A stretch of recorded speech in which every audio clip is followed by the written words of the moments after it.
Yo. What up? Thank you for tuning in to another podcast. It's your boy B2. It's your boy Ace of B. It's your boy B Smitty. And we are The Bramigos. If this is your first time tuning in, we are a collective of lifelong friends in a space. Why don't I say space? I guess in a living room, in an area.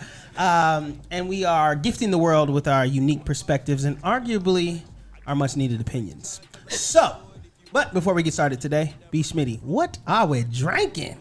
Coconut water, little agua, regular agua. Okay. regular. A little bit of mango sparkling. Signature. Man. There we go. You know what I mean? Keeping it a little healthy today. Wow, that's dope. So, you know. And I'm over here sipping on the air. You know how I do, baby. We're trying to get this mouth zaddy gets body dry. going. So today we have a very, very magnanimous, high esteemed guest. Magnanimous. So what I want to do really quick is when you hear this voice, This voice right now, this voice. that voice, that is the voice of, well, she goes by a lot of different names. Her name is Ann. Ann, I don't know. Ann, do you want me to say your full name? Elizabeth Ann Phillips, that full name? There you go. Yes, that's the what name your mom calls me sometimes when she's really like wanting to get my attention. I'm always careful about putting everybody's like full government out there. I'm like, do you want me to say Elizabeth Ann Phillips?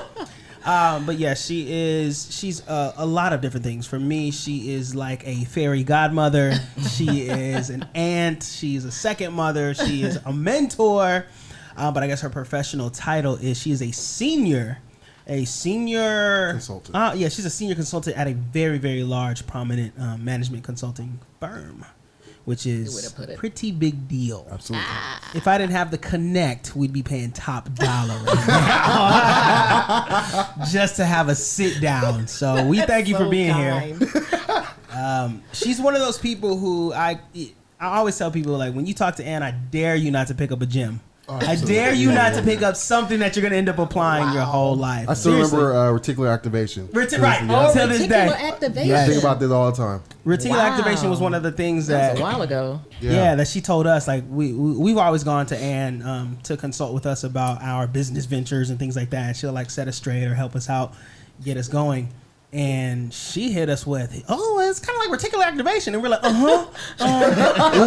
what's that? And can you tell the people what reticular activation What is reticular activation? Well, when you break it down, you think about reticular as something that you see, right?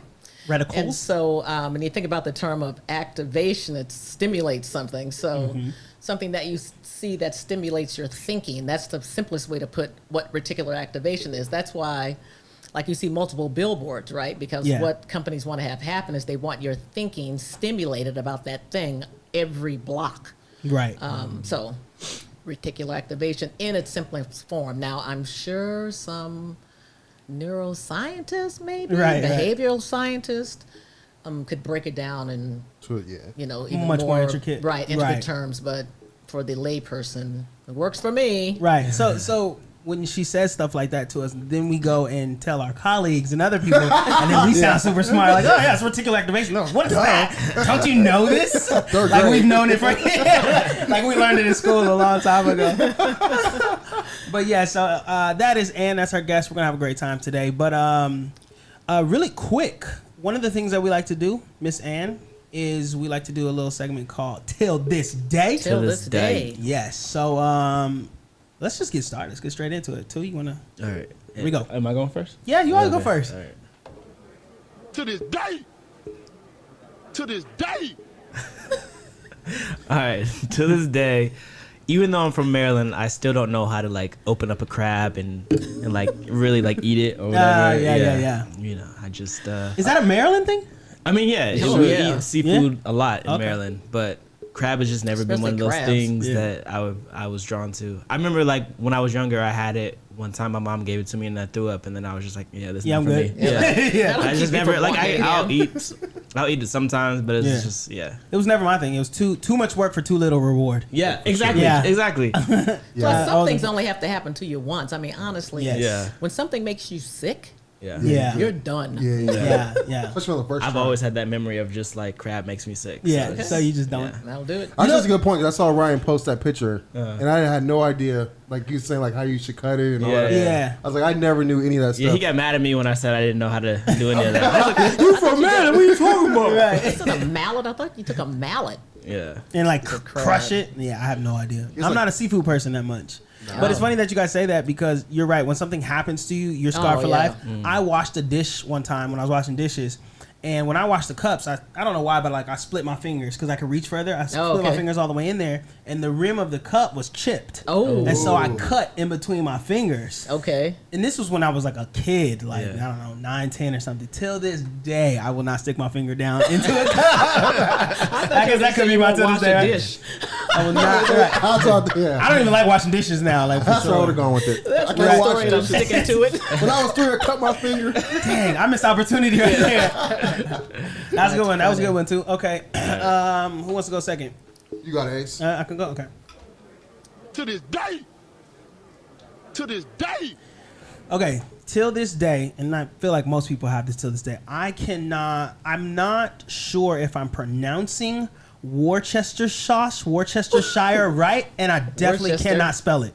If I ask somebody to spell it right now, could you spell it? Spell Worcestershire. Worcester. WORC. H. No. E. S. CH. See, it's tough. CHES.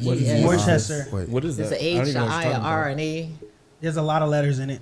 But here's the thing, though. How do you? Because I've heard of silent letters, but it's like a whole silent syllable because it's spelled Worcestershire.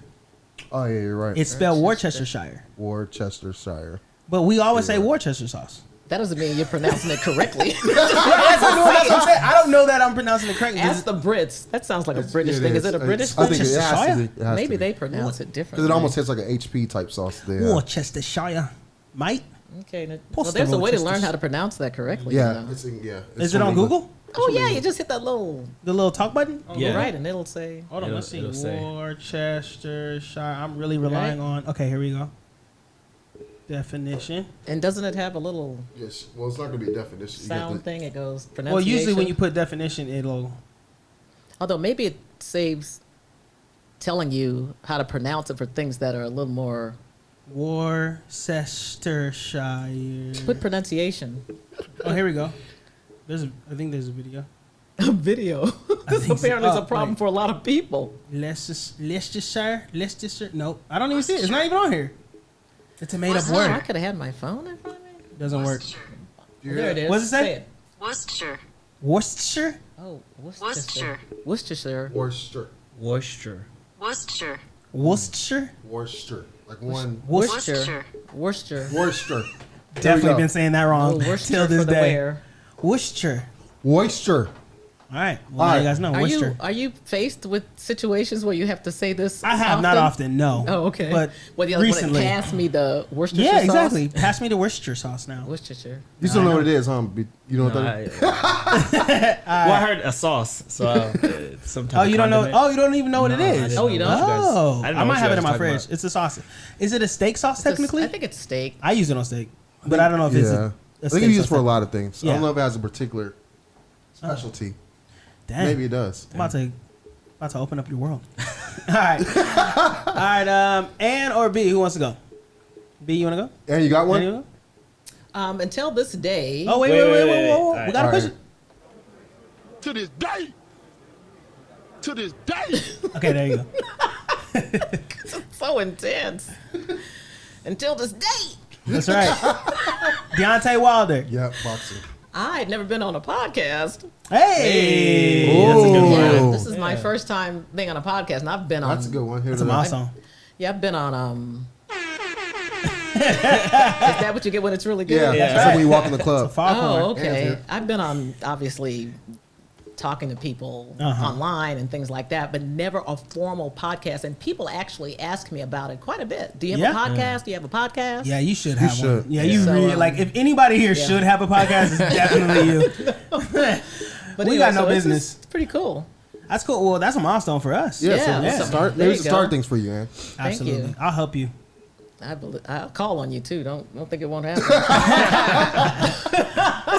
In fact, a friend of mine, you offer that kind of stuff to people, but you kind of mean it, and then you realize how much you didn't mean it until they actually ask you to do it. Right. Yeah. Well, that's what happened to her. Oh yeah, let me know. And so somebody did. Now she's going. But Right. now she's got to do it. Well, that's not this case. We'll be I more than believe happy. that. That I know. All right. So until this day, I've never been on a podcast. Well, nice. We're glad to be your first. All right, B. Spitty, right. you ready? Yeah. To this day. To this day. All right, my to this day is not something I previously didn't know, but this I've always thought.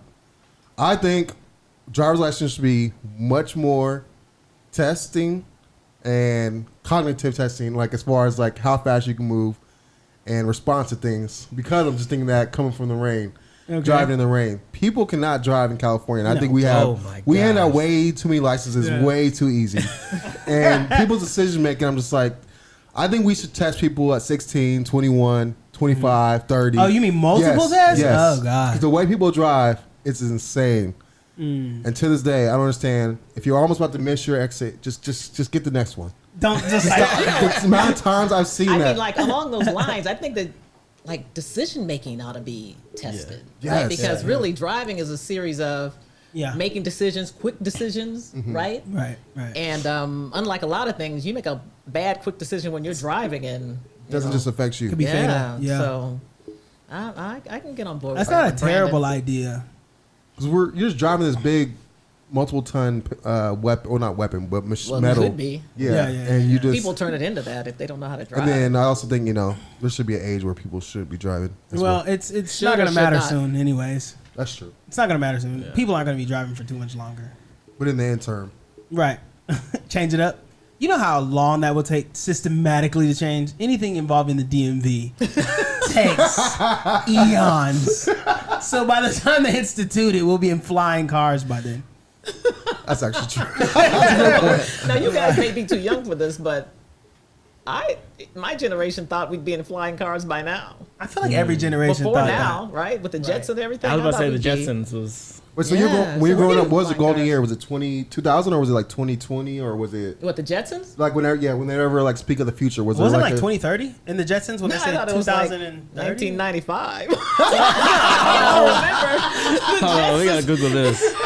No, and I think he's saying like what were the Jetsons? What year did the Jetsons live in? That's what I'm saying. No, they were. 1995. That would be crazy. That would be No, crazy. because here's In the the thing. year You have to 1995. remember, the Jetsons were out in what, the 60s, Okay. right? And so Yeah. when I you see what thought you're saying. about the future, I mean, even 30 years from that felt like a long time. And a lot long- did- So yeah. I really don't know, but That makes sense though.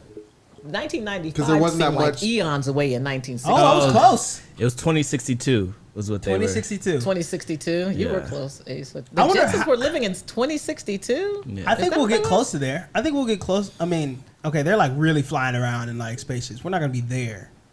Well, I don't know if that's not even a desired thing anymore in society, like a flying car. I don't know about flying cars, but they Didn't got like Elon robots. Musk say and that other that's not like really like a Because a thing that you remember, want? they were living. Yeah.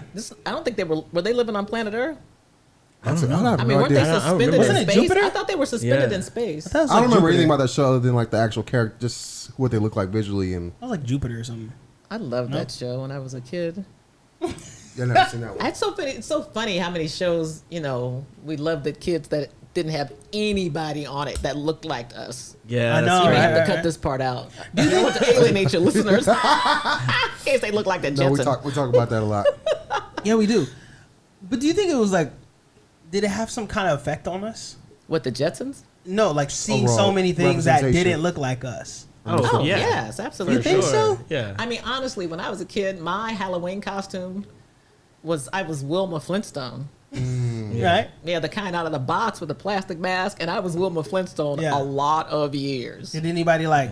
And nobody thought it was the least bit odd that I had this mask on of Wilma Flintstone. My brother had a mask on of Fred Flintstone. Right.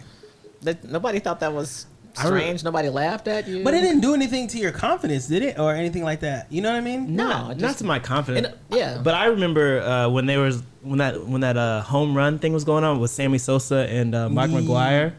Yes, yeah. I remember telling my parents, "Oh yeah, like I want Mike McGuire to like get the the home run one," and they looked at me so crazy, like what the fuck? You know what was the reason? They thought, what have we done? Yeah, maybe, Maybe. yeah. What have we done? I don't remember. It was because probably just because like I thought he was cooler. Gotcha. It wasn't. I wasn't looking at it from a racial standpoint, Right. but like maybe Which could have subconsciously maybe I was. Yeah, I mean, which could have been the right way to Yeah, view that's things, not right? I mean, maybe it's not a terrible thing. I mean, Yeah. I heard somebody say that my generation is keeping racism alive in black people. Your generation. No, in other words, the whole notion of Oh. just this consciousness about race, like that. Our But why do people think that if we just alive. if we I I'm don't know. just saying. I don't necessarily agree with the I'm fact not saying that I agree or disagree. Yeah, I'm yeah, just yeah. saying that that's kind no, but I'm saying I've heard that before. Oh, yeah, I've heard about that. our generation. Yeah, or- about people keeping it alive. I don't know if they blamed it on your generation, Oh, but I I see. remember. Well, yeah. I know people say like, it's people that keep it Of alive course. by, seeing color, and people who say, I don't see color, and I'm like, Yeah, you don't "Oh, see color that's because you don't stupid. have any. You don't see color and you don't have any. Yeah, I'm not I sure hate that's that the saying. answer. Yeah, Yeah, I you know hate what I that mean? saying. Like I get where you're coming from. I know your heart's at, but that's not the answer. Let's don't all see just color. forget it and be one I don't see human. color. Okay, well, the guy that like took your purse, what did he look like? Right. There's a funny audio. And we all just got the Oh, same nondescript. image in our own mind, Yeah. so that speaks volumes. Well, it's easy. It's easy to be like, it's a white dude. It's a black dude. Yeah. Yeah. Looked like it was a dark skinned white guy. But no, yeah, I'm not sure that that's the answer. Okay, so one of the things that has been this is kind of weird. This is kind of going to. We had a conspiracy episode, Ann. Oh, was Okay. Bill here? Yeah. Wow. And Should have watched that. Have He you was. experienced Bill outside just with his conspiracies yet? Say that again? Have you talked to Bill yet about his conspiracies? well, they're not. No. Don't ask questions. Oh, well, let me don't ask you wanna know this. The answers to. Okay, gotcha. Are you a conspiracy believer? No. No, not at all, in any way, shape, or form. I mean, I think some things are plausible, Right. but I can't say I'm just a flat out conspiracy believer. Right. So So B said he's a conspiracy observer. observer. Yeah. And I agree with that. I feel like I'm that. I think I'm a little bit more far gone than B is, but not as far gone as my brother is. But I'm like somewhere in the middle. And one of the things that I was looking at not too long ago, maybe last week, was this whole thing about weather machines, like them creating weather, right? And so it turns out this is a real thing. We really have machines that know how to create weather. There's a cloud making machine, I guess, in They can make it Texas. rain. Yeah, they can make it rain in the Middle They can make East. it rain. Yeah. They can literally create I believe, weather. Okay. I believe that. I mean, I guess they the can do that in an airplane hangar, I guess, something big enough. So we know that as a fact, and so Yeah. I guess the conspiracy around that is, are these people creating these monsoons and tsunamis and different things like that, or whatever. And then the other conspiracy was, I saw a video. Now, how credible it is, Yeah, there you go. right? Because you never want to start off with, I saw a video. All right, but the truth is, I saw a video. Okay. I saw a video. That part is fact. I did see a video. All right, this was a fact. It seemed like a reputable video. Anyways, it was of the Air Force tracking a moving object, and this moving object was moving in a direction, and it was moving so crazy. We actually don't have the technology or anything that can move that way in the sky. Wow. So it's changing direction, it's flipping, it's going really fast, and they tracked it. And basically, they're saying it's what we call a UFO. Right? And so they're like, holy moly, like, are you seeing this thing? So you're hearing the radio conversation of the guys who actually saw this UFO in flight and from the Air Force. That must have been interesting. It was very interesting to watch, and I'm just going like, so that's got me thinking about like different things, aliens and stuff, right? So here's my ultimate point, and I was asking a couple of people this: how much do you think it would affect, maybe not even just religion, but the world, if aliens were in fact, and this is a hypothetical situation, were in fact real? Let's just say it's a thing that we all discovered. The alien is here. It's on the news. What does that do to humankind? What does that do to religion is my thing. Does God really talk like it? Does the Bible or That's the my Quran thing. Like, or does it say any anything biblical about aliens? I think And in a if it roundabout doesn't- way, there's some mentions of something like that, but nothing. See, are we just calling it aliens, and then someone might be like, "Oh, this is what we call demons. This is what we call angels, or blah blah blah blah whatever." We're playing semantics at that point, or does it debunk certain religions? Oh my God! I'm always so fascinated by how a single event can have a domino effect on so many different things. Right. One of them was what if we saw just a Maybe. tentacle from the sky come down, touch, and then come back out. It didn't ruin anything. I think people are desperate to preserve their illusions. Ooh, that's good. That is so true. And so Say that again. desperation, so people are desperate to preserve their illusions, and that desperation might cause people not to give, any real consideration to something like that. That tentacle, maybe it was a water spout, maybe it was some weather phenomenon. Oh gosh. This thing that's an alien. But that would happen. Yeah, they would make deniers. some type of excuse. This is something that Yeah, but we Hollywood all saw made it. up. Yeah. So, and I think people are more desperate now than ever to preserve their illusion because. You think people are afraid of feeling small, feeling insignificant, feeling like why is that so important? If we see something that is undeniable, which is my hypothetical point, it's an undeniable truth. But that a tentacle came out of the sky. Yeah. It's an undeniable truth. The tentacle came out of the sky. We don't know where it's from. We don't know why, but everybody saw it as a major event, and it just went away. It didn't destroy anything. It didn't cause anything. We all saw it. What would that do? I think people would go back to their so, everyday. too. It would be news for 9 days, like everything else, and then There's no way. I used to think it would be like some big ripple effect to it, but nowadays I think people have so many different perceptions of truth. Yeah. And like there shouldn't be a perception Yeah. of facts. Like their facts, Yeah. like people's truths are blended into like what's actually fact.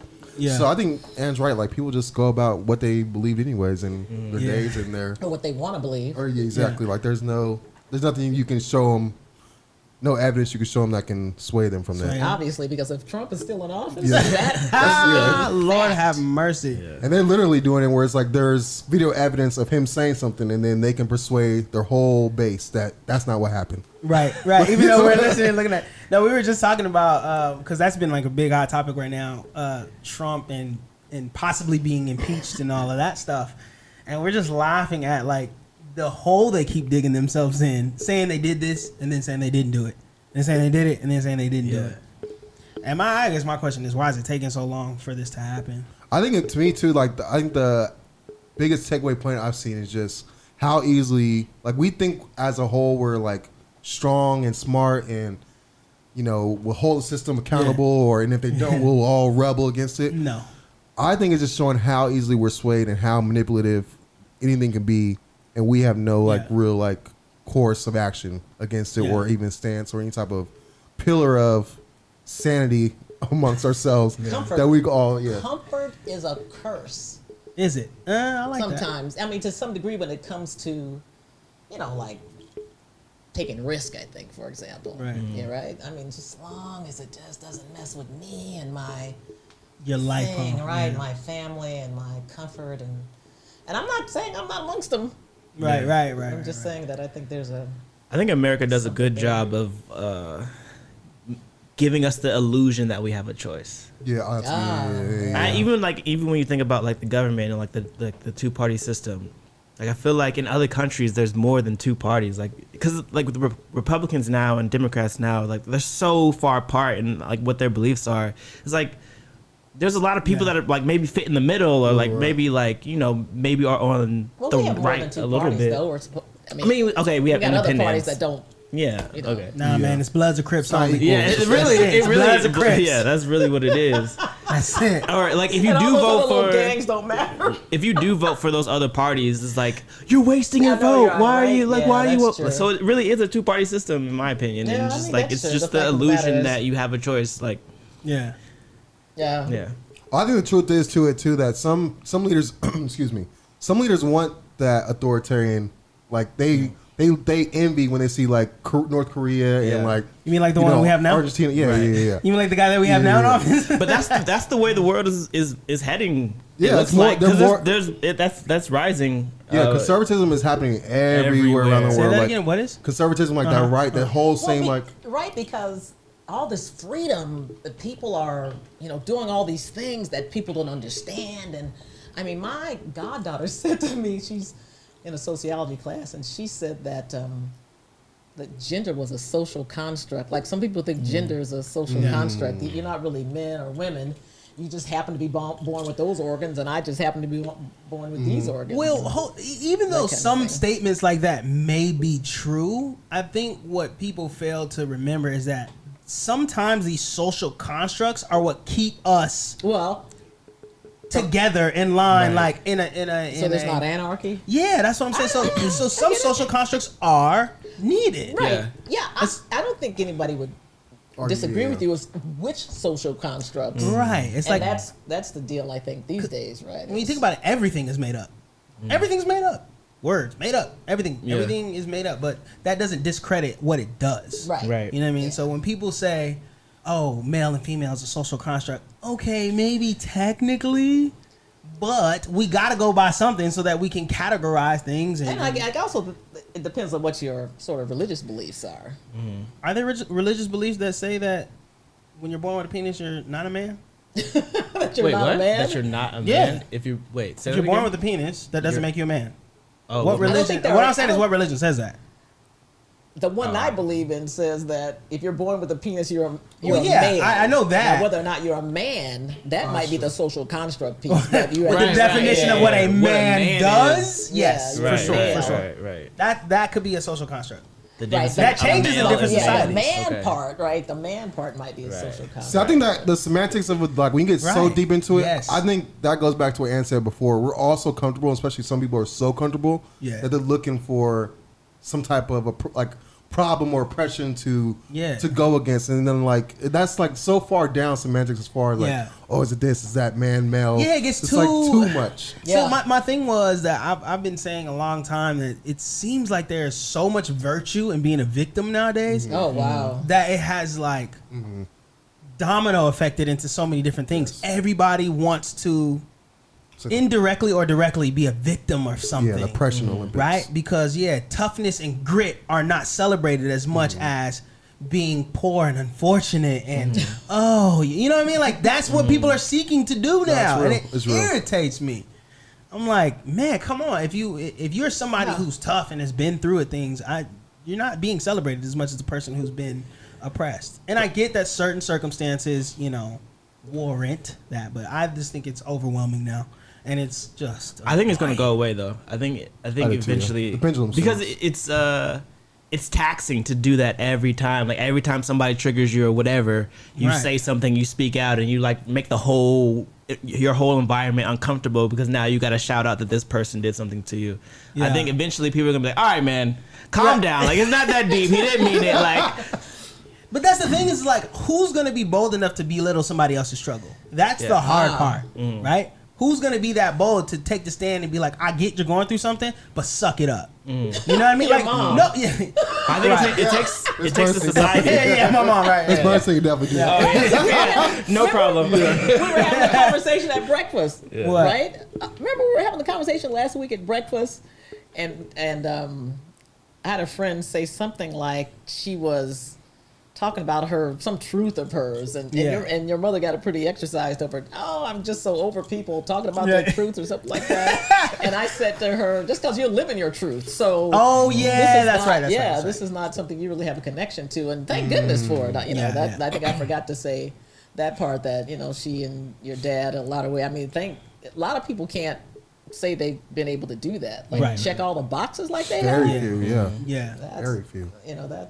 Have you seen this influence, like since you've been in corporate America or just even as a consultant? Has this actually, is it overblown in the media or is it actually taking place as much as it says? 1 second, I wanted to have a pause there really quick because I want to fix your mic. It's making all this noise. It's like isn't it? rattling noise and. All that stuff. I think you just gotta take your headphones I'm gonna off. have to do what? Like you got to cut all that out, huh? Yeah, we can cut all this out. That's fine. I mean, all the rattling part. And then test the mic to see the best part for her to speak into. It's backwards.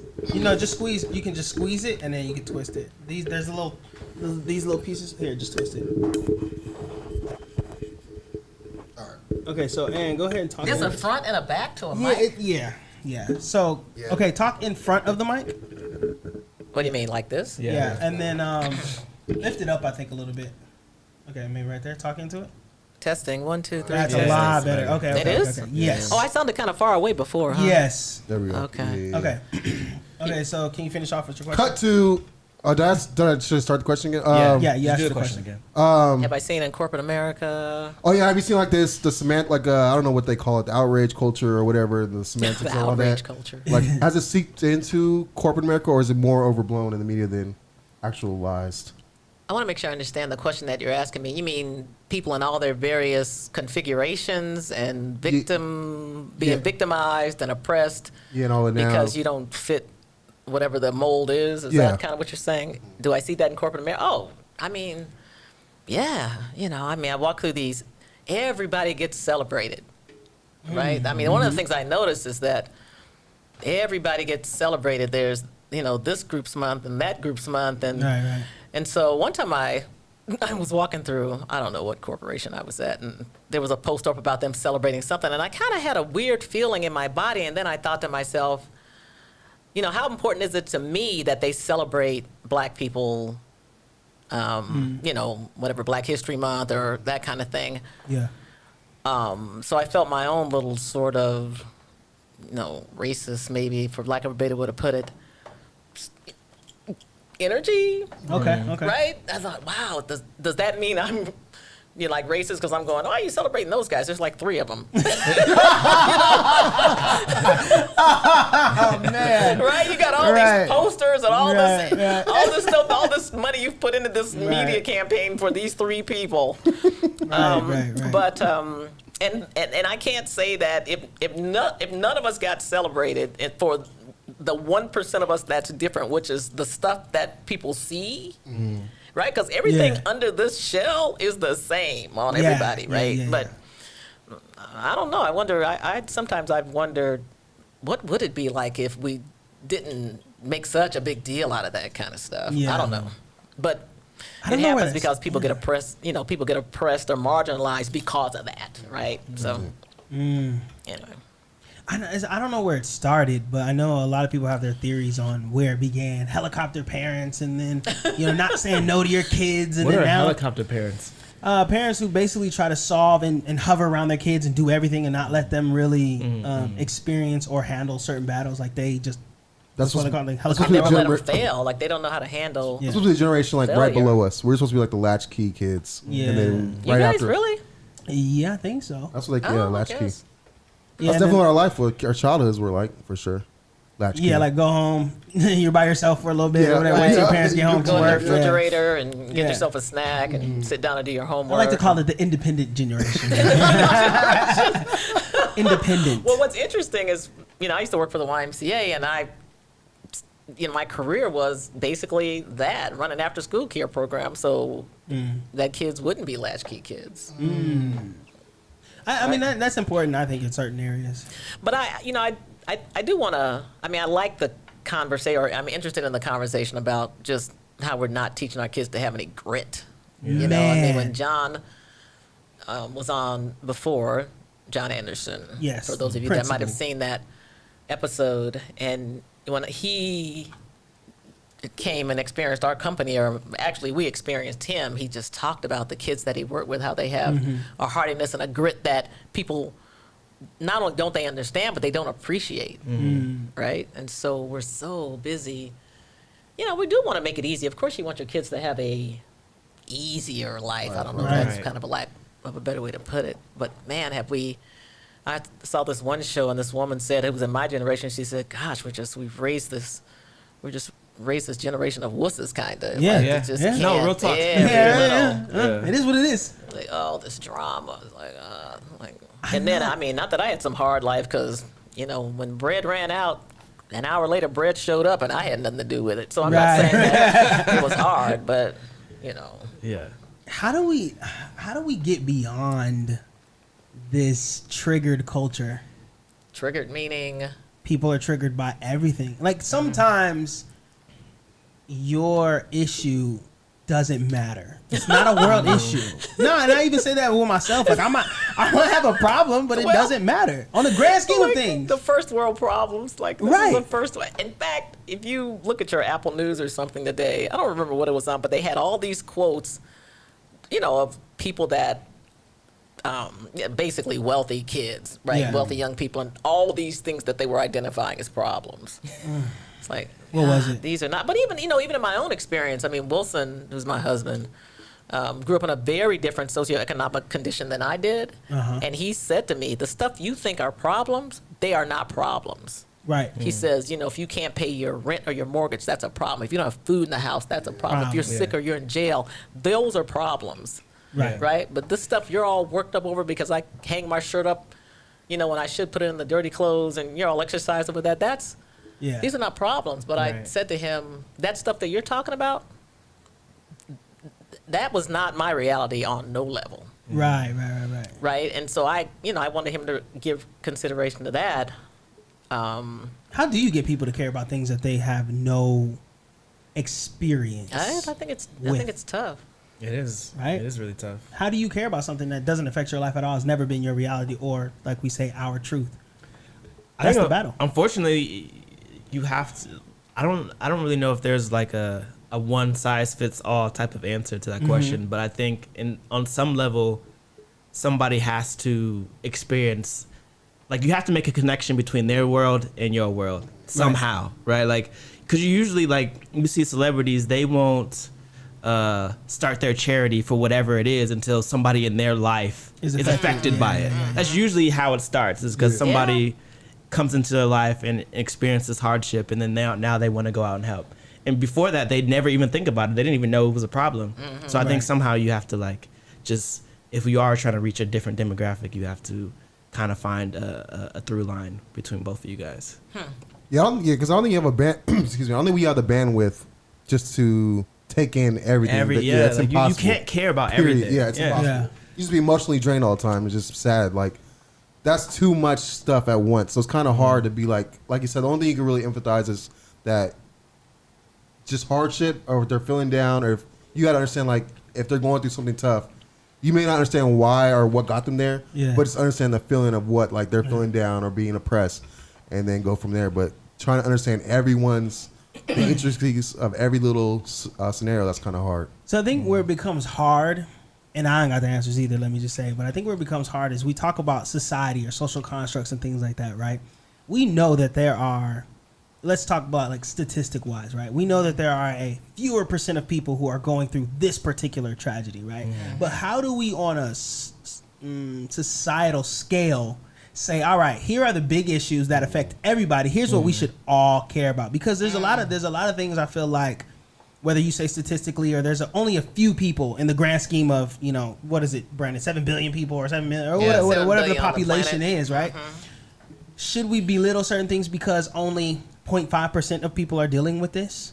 You know what I mean? Because I know that we have. Well, belittling is okay. Maybe not belittle. Yeah, that is. Maybe not give as much attention to something that's impacting, a larger percentage of the population. Because we give a lot of attention to certain things that are only impacting this small chunk of people. Not to say that those people don't deserve help, right? But how much are we conforming the rest of the world to a small group? And I know that that's a sentiment by a lot of people. Not saying that it's the right one or the wrong one or whatever, but it is something that we don't deal with enough. Because I always say to I talk to my sisters and people about stuff like this, and I'm like, if we are so truly the society of, like, we care and we empathize with every person no matter how small it is, I'm like, why doesn't every business and every house, why is it not mandatory for it to be made for little people, like kids? Midgets or dwarfs? And I don't even know the politically correct answer, but think about that.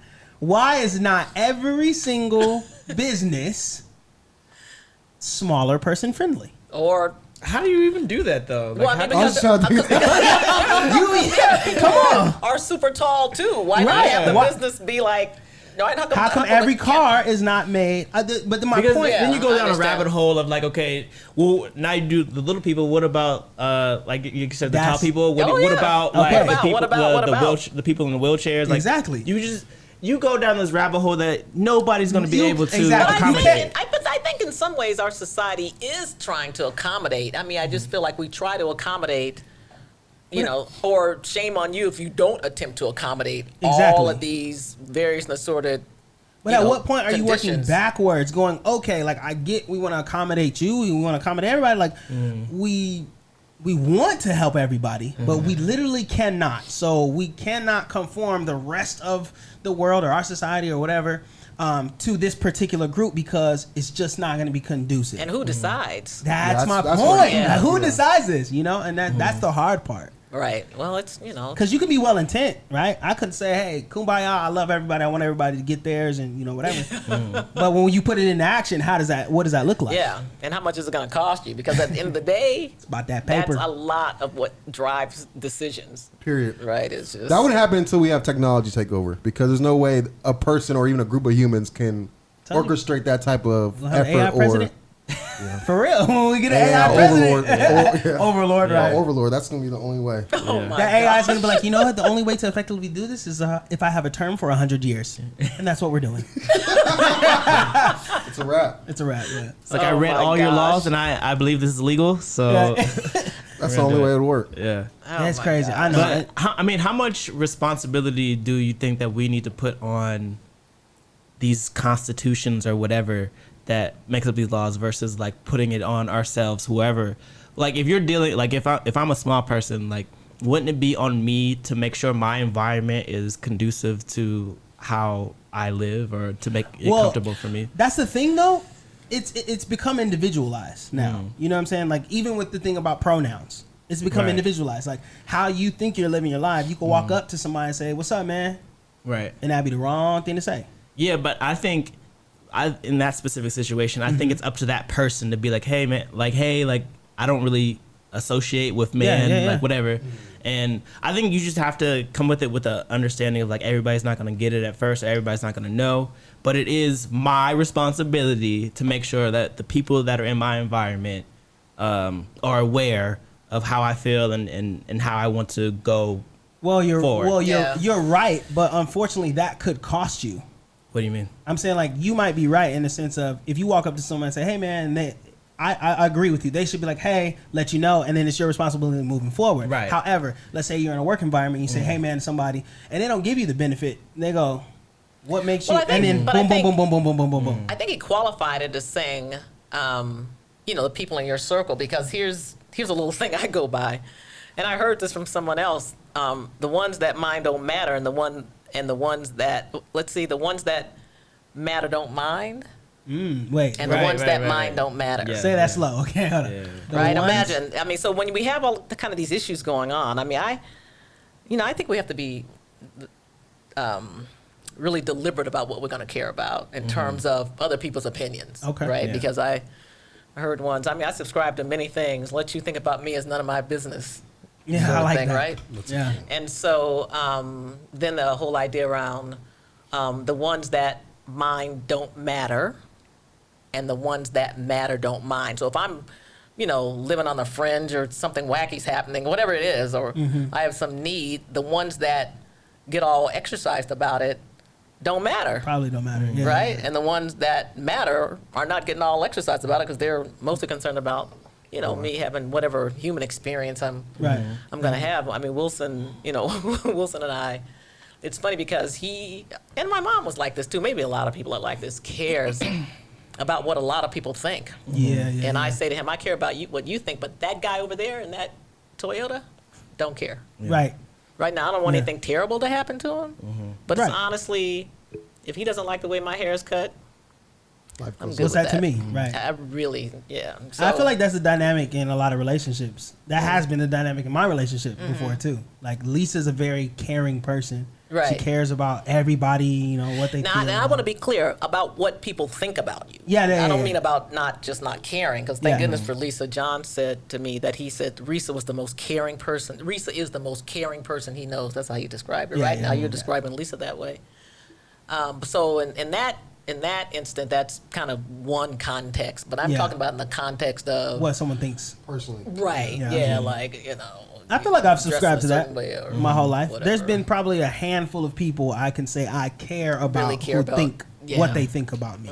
It affects my life. right. Like I might consider doing something different as a result of their opinion about whatever Right. that thing is. Right. There's a small list of people. And when other they than that- disagree with you, the list gets even smaller. You're off. right. How So, common but- do you think that is, though? Because for me, it took me a while. Like, I'm just now getting to that point where I'm just like, I really don't care what this Joe Smo thinks about me. But, like, for a while, just growing up, I know I used to, like, always, like, try to conform to whatever social group that I was going into. Just to, like, I think it was just, like, social survival for Yeah. me a little I bit. mean, it's a and I feel like maturity people, thing, it's I like think. it's just like a learned thing, a learned bad habit that you just carry on with you. Yeah. I mean, I don't know if it's a bad habit. It's just part of growing up. Right, You know? yeah, I mean, yeah, it's a yeah. maturity thing, and I think, after maturity, it's an evolution thing.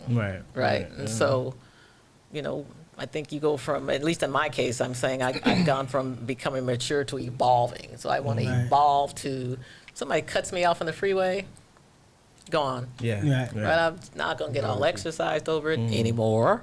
Not going to, Anymore. or whatever the thing might be. Just. But to answer, I think But there's I think older people will tell you that. there's more. I think there's more people that care than people that don't care. Right. But Say yeah, it when there's you- more people that, like you said, like what's the percentage of people that like actually can like just be like block it out? I don't care what you Yeah, think about me. yeah. I said there's more people that actually do care Yeah. than don't. Yeah. I'm not sure how you get to the other side though. Well, especially now in today's world and how Everything. we Right. are with Everything's on social display. media. Social media, like, yeah. kind of your Yeah. job is to make people care or to receive their opinions and like try to conform in a way that will make them like you. Yeah. Yeah, that's how people get paid these Yeah. days, right? I mean, that's Yeah. what. It's based on that pretty much. Yeah, the Yeah. duality of it is. We hope all of you love us. We need you all to like us. Listen to us. We're interesting. But the personal responsibility thing, I mean, I like the fact that, that's part of your mindset, right? Is that whole personal responsibility thing because, like with the helicopter parent thing or whatever it might be, I think we have to be careful about not, teaching kids to own their issue, whatever that issue is, We have to be careful teaching them to own that issue. to make sure that we, in the helicopter piece where you're trying to make sure they have all these good experiences and hovering over, and of course you don't want your kids to experience any harm, but there's something to be said about falling off your bike, skinning your knee, and then getting back on it. We're going through that right now as we speak. Oh, literally? Yeah, I messed around and told Dax that he was the Flash. So he thinks he's really, really fast. Yeah. And he's always like, watch! And he starts to run so fast he trips over his feet and falls. And it's all fun and games in here on the carpet. Yeah. But he's gone outside and done that Yeah. and scraped his knees up a few times to Right. the point now he acts like he only likes to wear jeans, but we know why. Because he does not want to wear shorts anymore because he's messed up his knees. That's commitment though. He Yeah. But wanted to- Yeah. Okay, He got better smarter teacher. about it. Yeah. Yeah, he's just getting smarter. Well, it kind of did because Lisa's initial reaction was, "You need to stop running," and I told her, "Don't say that to him." Like Yeah. and we talked about it and we agreed that it was like, okay, we're not gonna tell him stop running. I don't want him to build a phobia of running. Right. But I constantly tell him, like, "Hey man, I need to teach you how to run Right. because you messing yourself up. But keep getting up and keep running. You know what I mean? Right. Don't be afraid Yeah. to run, but watch Yeah. your feet, man." But he's kind of like like you see those puppies where their feet are bigger than their bodies. Yes, right? exactly, Yeah, figure it out. exactly. That's, that's Yes. part of the deal, Yeah, right? exactly. He's so jalopy, but that's kind of my thing with him in a lot of different things. A funny story is he was scared of those dryers in the bathrooms when they come the loud yeah. ones, like, Yeah. because it's really loud. Yeah. and he was just kind of scared. Like he'd be like, "Oh, I want to use it," and then when it comes on, he's like, "Let's use the paper one, right?" So I finally had got him to like, use a dryer. I'm like, "Come on," because they only had that dryer. And Right. this was in Walmart. Okay. So we go to Walmart. And so the dryer, he's like, "Daddy, I want to use a dryer." And I'm like, "That's my boy. There we such a go." big thing for Yeah, him, right? yeah, it was a big deal. It was a big deal. And I was like really proud. So I'm like, "Yeah, let's go." I'm like, finally, he's not afraid. So the dryer comes on, and it goes, whoop, and this big old roach flies out of the dryer. Yes. No And way. snags onto my shirt. And I'm like, oh! And so I'm yelling. No way. Out of the dryer? I could not make this up. Out of the it That flies sounds like out of the dryer. apocalypse kind of stuff. Roaches So flying out here's- of the dryer. So here's At the thing. Walmart. This happened so fast, but I'm still conscious because I'm like, I don't want my son to fear dryers for the rest of his life. But I got a roach on me. Yo, I got a roach on the Walmart. That's the fear. So now I'm like with this roach is like latched onto my shirt, like, "Ugh!" And so I try to like calm down. I flick it off me. It goes on the floor, but I see his face. His face is like kind of stunned. And I Traumatized is the term. And I start laughing, and then he started laughing like, "Daddy, what was that?" I was like, "That was a roach, son." Oh my And gosh, he's are like, you "What?" serious? And so now I'm just like, great. My son is gonna think roaches fly out of these Right. dryers And now. he's justified thinking that because it's evidence that it obviously, you know, that Exactly, it and I couldn't blame him. But fortunately Wow. enough, that is not the case. I knew it would be, but it's not the case. Actually, he goes around telling everybody about that little story, throwing me under the bus. Daddy screamed. Daddy Daddy screamed. screamed. There's a bug that came out of the dryer. Thank I'm like, goodness. Wow. You know, it's so That's funny funny. because everything that popped into my head when you said you were in Walmart got proven when you said that. I really was suppressing well, okay. the whole being funny, a Walmart thing. And then when that happened, I'm like, Yeah. Makes sense. Here's the thing, though. The funny part about that is we were going to get something that Lisa told us to go and get at Target, but Oh. I considered myself taking my son to Walmart because we ain't got to be that bougie. It's probably and sure enough, a roach fly Hey, get me. I'm like, dang, I should have listened. We should have went to Target. That's what's funny. So funny I was about that is molded. like the bougie thing. So Right. you're saying, okay, like what's the cutoff? I don't know. My The son- bougie, I don't know. right? Because I don't know.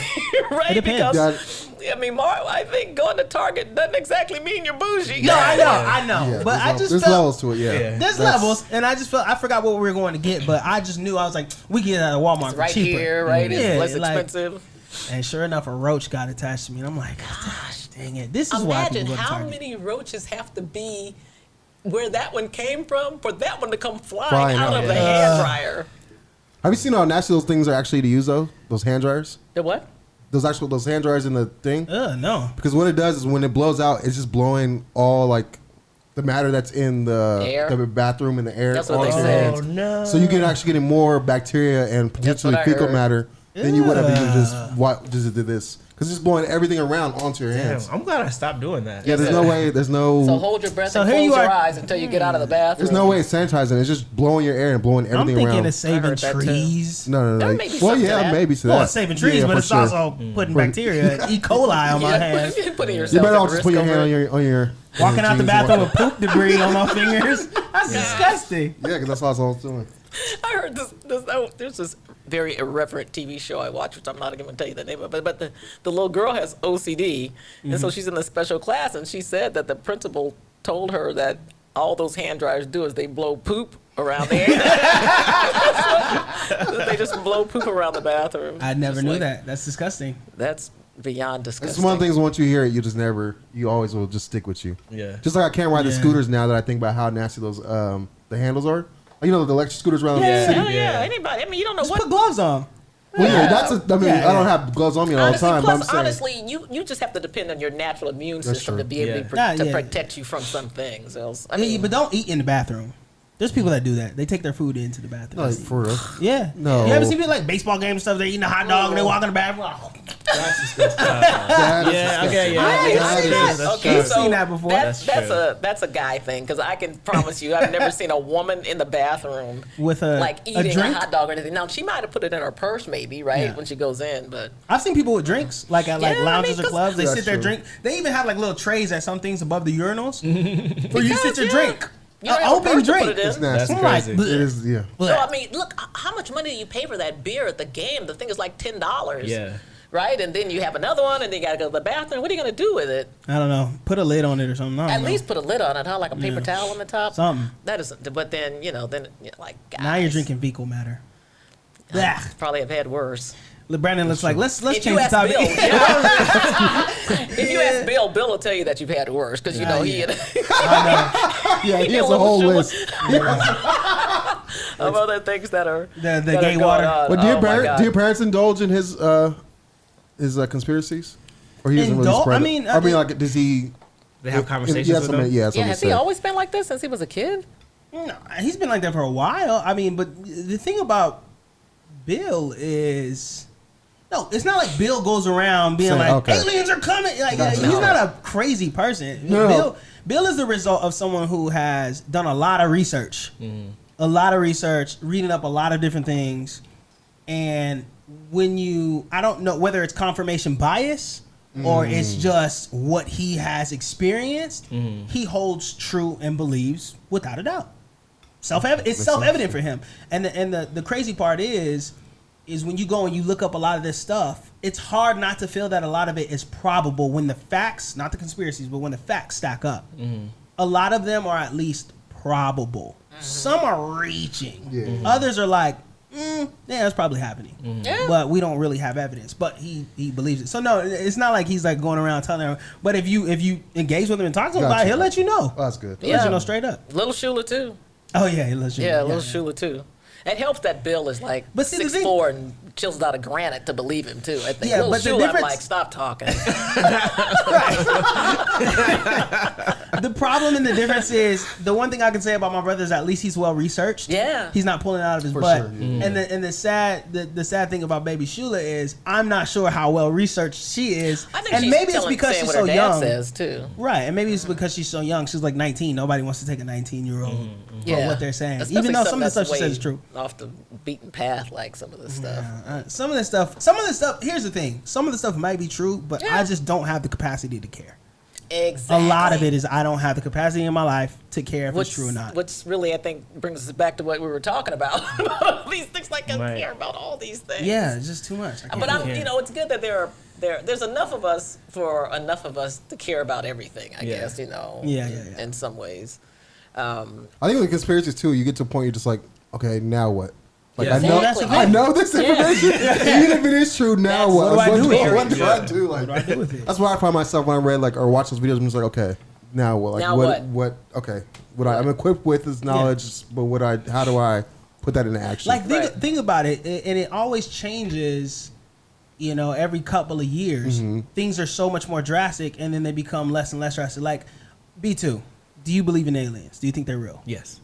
Okay. If I were to ask him that, solid answer. Right? yes, flat out, right? And he believes that that's true. Why do you believe that that's true? I mean, I just don't think there's just like so many galaxies. Like there's so many planets. We cannot be the only living organisms in this whole multitude of galaxies that we have. Like, so you feel like it only makes sense? Yes. Okay. I think it's illogical to 10 years ago. Right. He would have been the kooky guy wearing. Foil on it, tinfoil on his head. You believe in aliens? Oh, you're whacked out. You know what I mean? And I feel like every few years, we start to like go, well, that's more probable. That's more probable. And especially when you talk about things with government and all that stuff, right? Like there was, maybe when we were kids, people had a lot more trust in the government. But you talk about us and our generation now, and we don't trust nobody or nothing. So we don't put nothing past. That's probably the internet though that made that. Maybe both ways. More people that are conspiracy theories, and also like we just don't trust more now that we're all able to communicate with each other and make our own truths. Yeah, but I think we see how deceptive people are in general. That's true. Not just news, how people are with their makeup and their bodies and their Instagrams and their life and there's just so much deception. That's how we navigate everything and everything that we choose to. We go, okay, where's the deception at first? In fact, I was saying this to my barber because my hair is. I'm on the road a lot, right, for weeks at a time, and but I'm really loyal to my barber, so I don't care what it's looking like up top. I'll wait to get back to him. Same. My hair's not really my thing. It's just not. It's for some women, it's like their thing, but it's not really mine. So I can wait. So anyway, but when I go to him, I get my hair done. I'm like, there you are. Right. You feel fresh. Right. But I feel like, okay, that's the person that I think I look like, and I read something again, don't know where. But it said we do so much to ourselves that we honestly believe that's what we look like. You talk about the deception, right? So we deceive ourselves. What's that? No, I was just thinking about what you said. That's really, because I do the same thing. Once I get a haircut, I'm like, oh, there you are. There you are. That's who you are.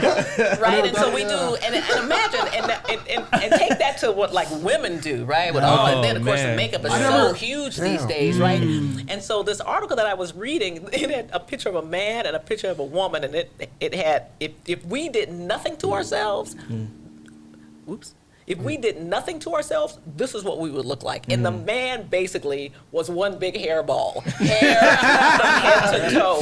Hair. The only place that the man didn't have hair was forehead, Yeah. his eyeballs, That's it, yeah. Wow. and nose and mouth. But basically every place else, he had hair. Unless you're some guys don't have hair all over, but and the woman.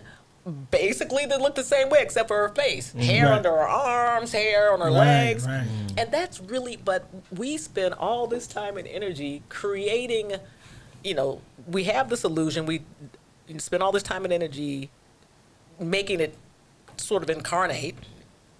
Does that make sense? Kind of turning it into. Yeah. into actual thing. And then we really believe. So when people say, "Let me go put my face on," they're not kidding. Yeah. They don't recognize the face that wakes up and looks in the mirror the first thing in the morning. The face they recognize is after after we do all this stuff. So That definitely holds true for a lot of women. I know some women that will not be seen no until right. they at least do some portion of their makeup. Yeah. They go to the gym with makeup on their Oh, face. yeah, yeah. And that always just why? Like That's usually, so- yeah. Because the gym is Man. cheers. You don't understand. The gym is. Well, and I get it when she's equated it to the haircut. I can kind of equate the other stuff, the makeup. Like when I have no haircut, I don't want to see certain people. I don't want to do certain things. No, I got you. So I feel the same way. I kind of understand the escalation in the female's mind where it's like, I need to go to the gym, grocery store with a little bit of something. Yeah. To feel like that, you said that, like that other person. It feels. Of what you want Yeah, that's who you what you are want to project. to you. It feels different, but although it may not be, but it feels different to say like, okay, it's a hair. It's just being clean and well kept grooming for hair. But to go, I am unhappy with my facial structure or features or whatever. I need to alter that before anybody sees me. Well, see, It just seems a lot darker to me. Well, that's probably because that's not your reality, I know. right? So you're so. I just okay. don't understand. So you're saying that you want your hair to look good, right? But you're saying that's just neat. I know, Right? that's why I say I get it. Like Right, maybe and so- I'm wrong, but I'm just saying that's neat. Well, and I agree with you.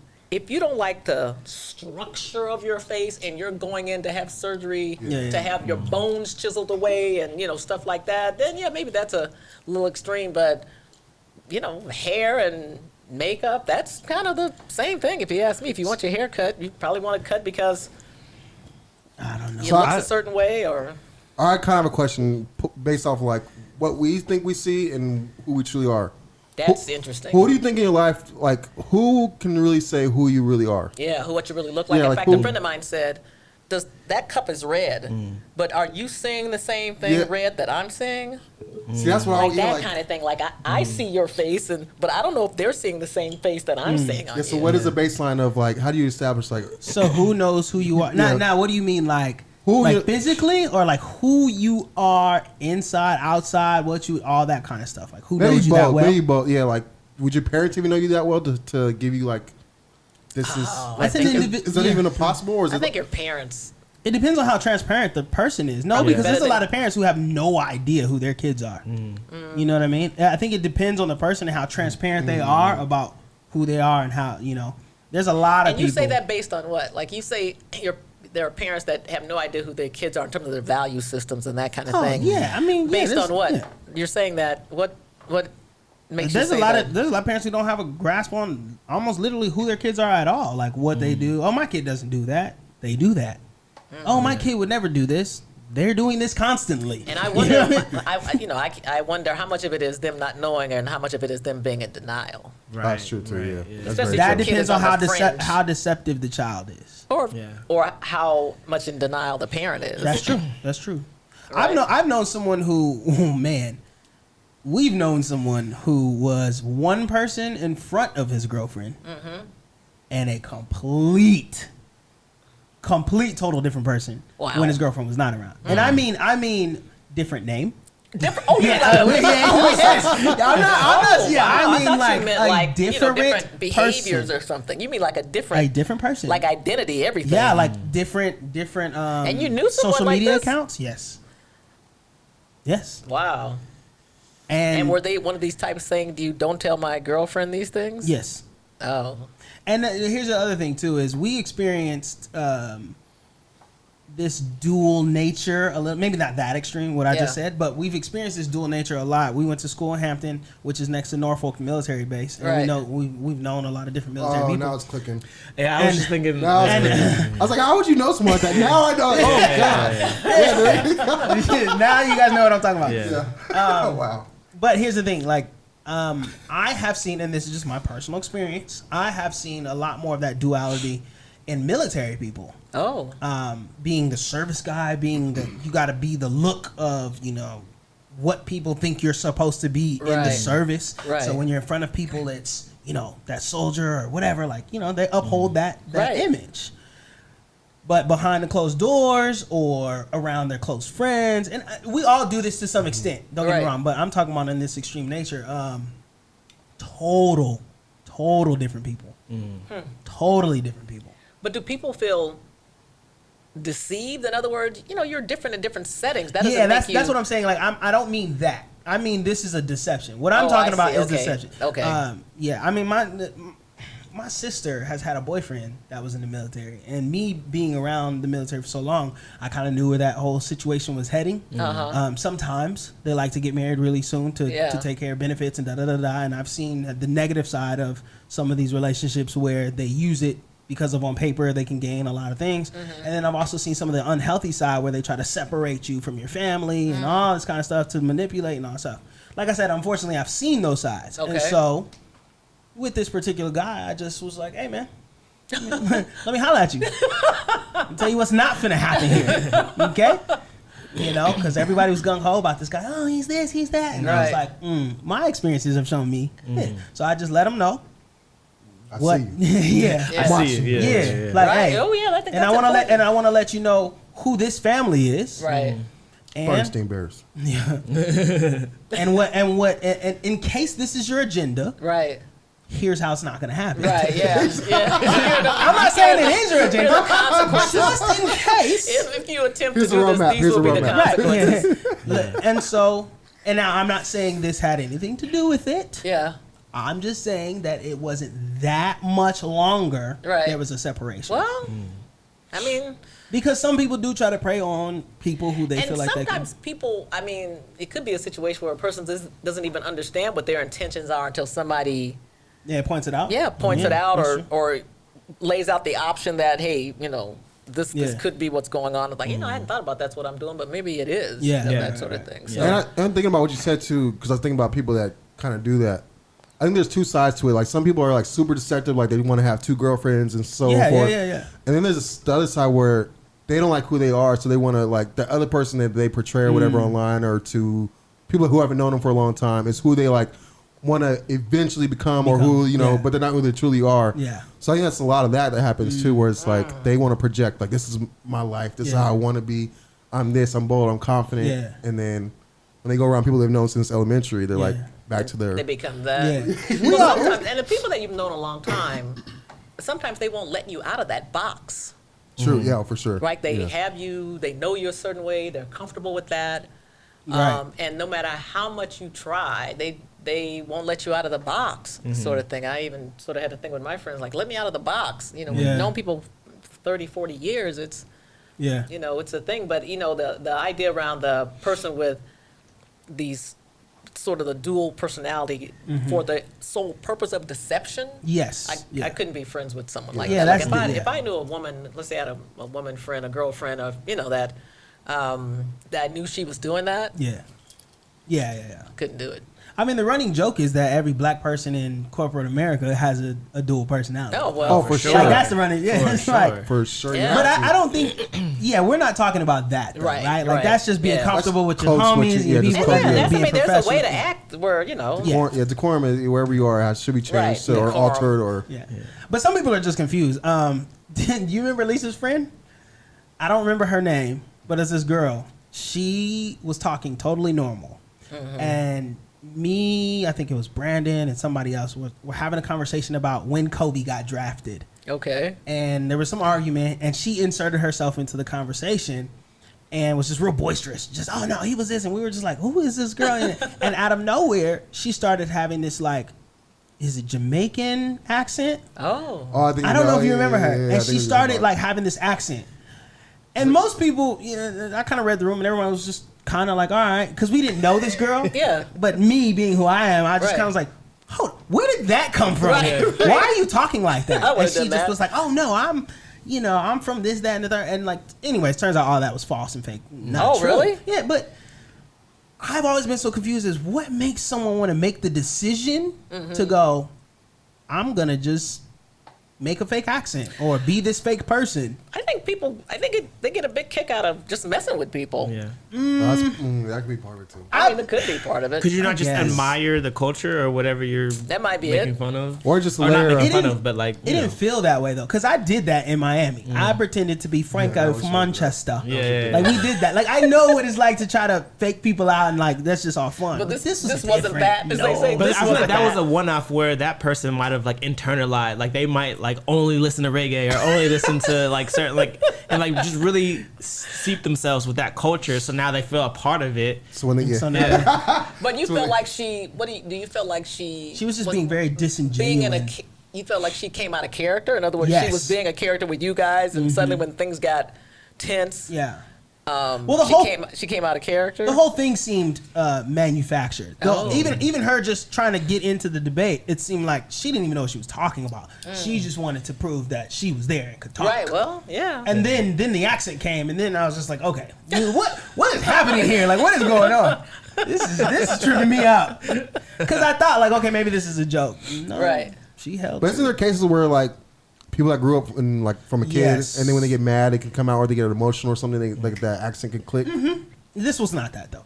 Gotcha. You No, must because- have been getting some kind of vibe from her before that whole thing Well, the reason happened, why I'm right? saying like I know this is because the relationship had extended far past that event. The event is when I noticed it, and Okay. then I ran into her a few more times, and she was just a fraudulent person. See, and that I have a very sensitive kind of meter to people that are needy Yes. and people that aren't for real, Right. or that people that don't have your best interest in mind. Man. So I have a friend who had a friend, and this woman just didn't. I didn't feel like she had my friend's best interest in mind. So I was like, "You going to be friends with her? Yeah. I'm over here. Yeah. Yeah. I don't have any." Yeah.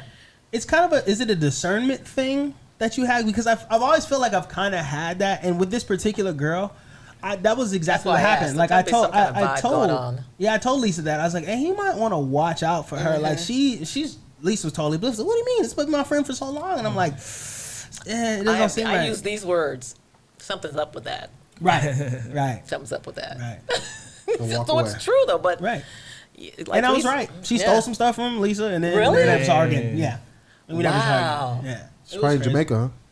I don't know, bro. You better cut this part out. Or you won't have any Jamaicans listening to your podcast. Man, I do not know. But and I have a friend who's same thing, super trusting everybody, and yeah, she's been taken advantage of. Yeah, exactly. For sure. Yeah. But I don't make fast friends. I don't have a need to make yeah. fast friends. I'm like I got friends. I'm good. Right.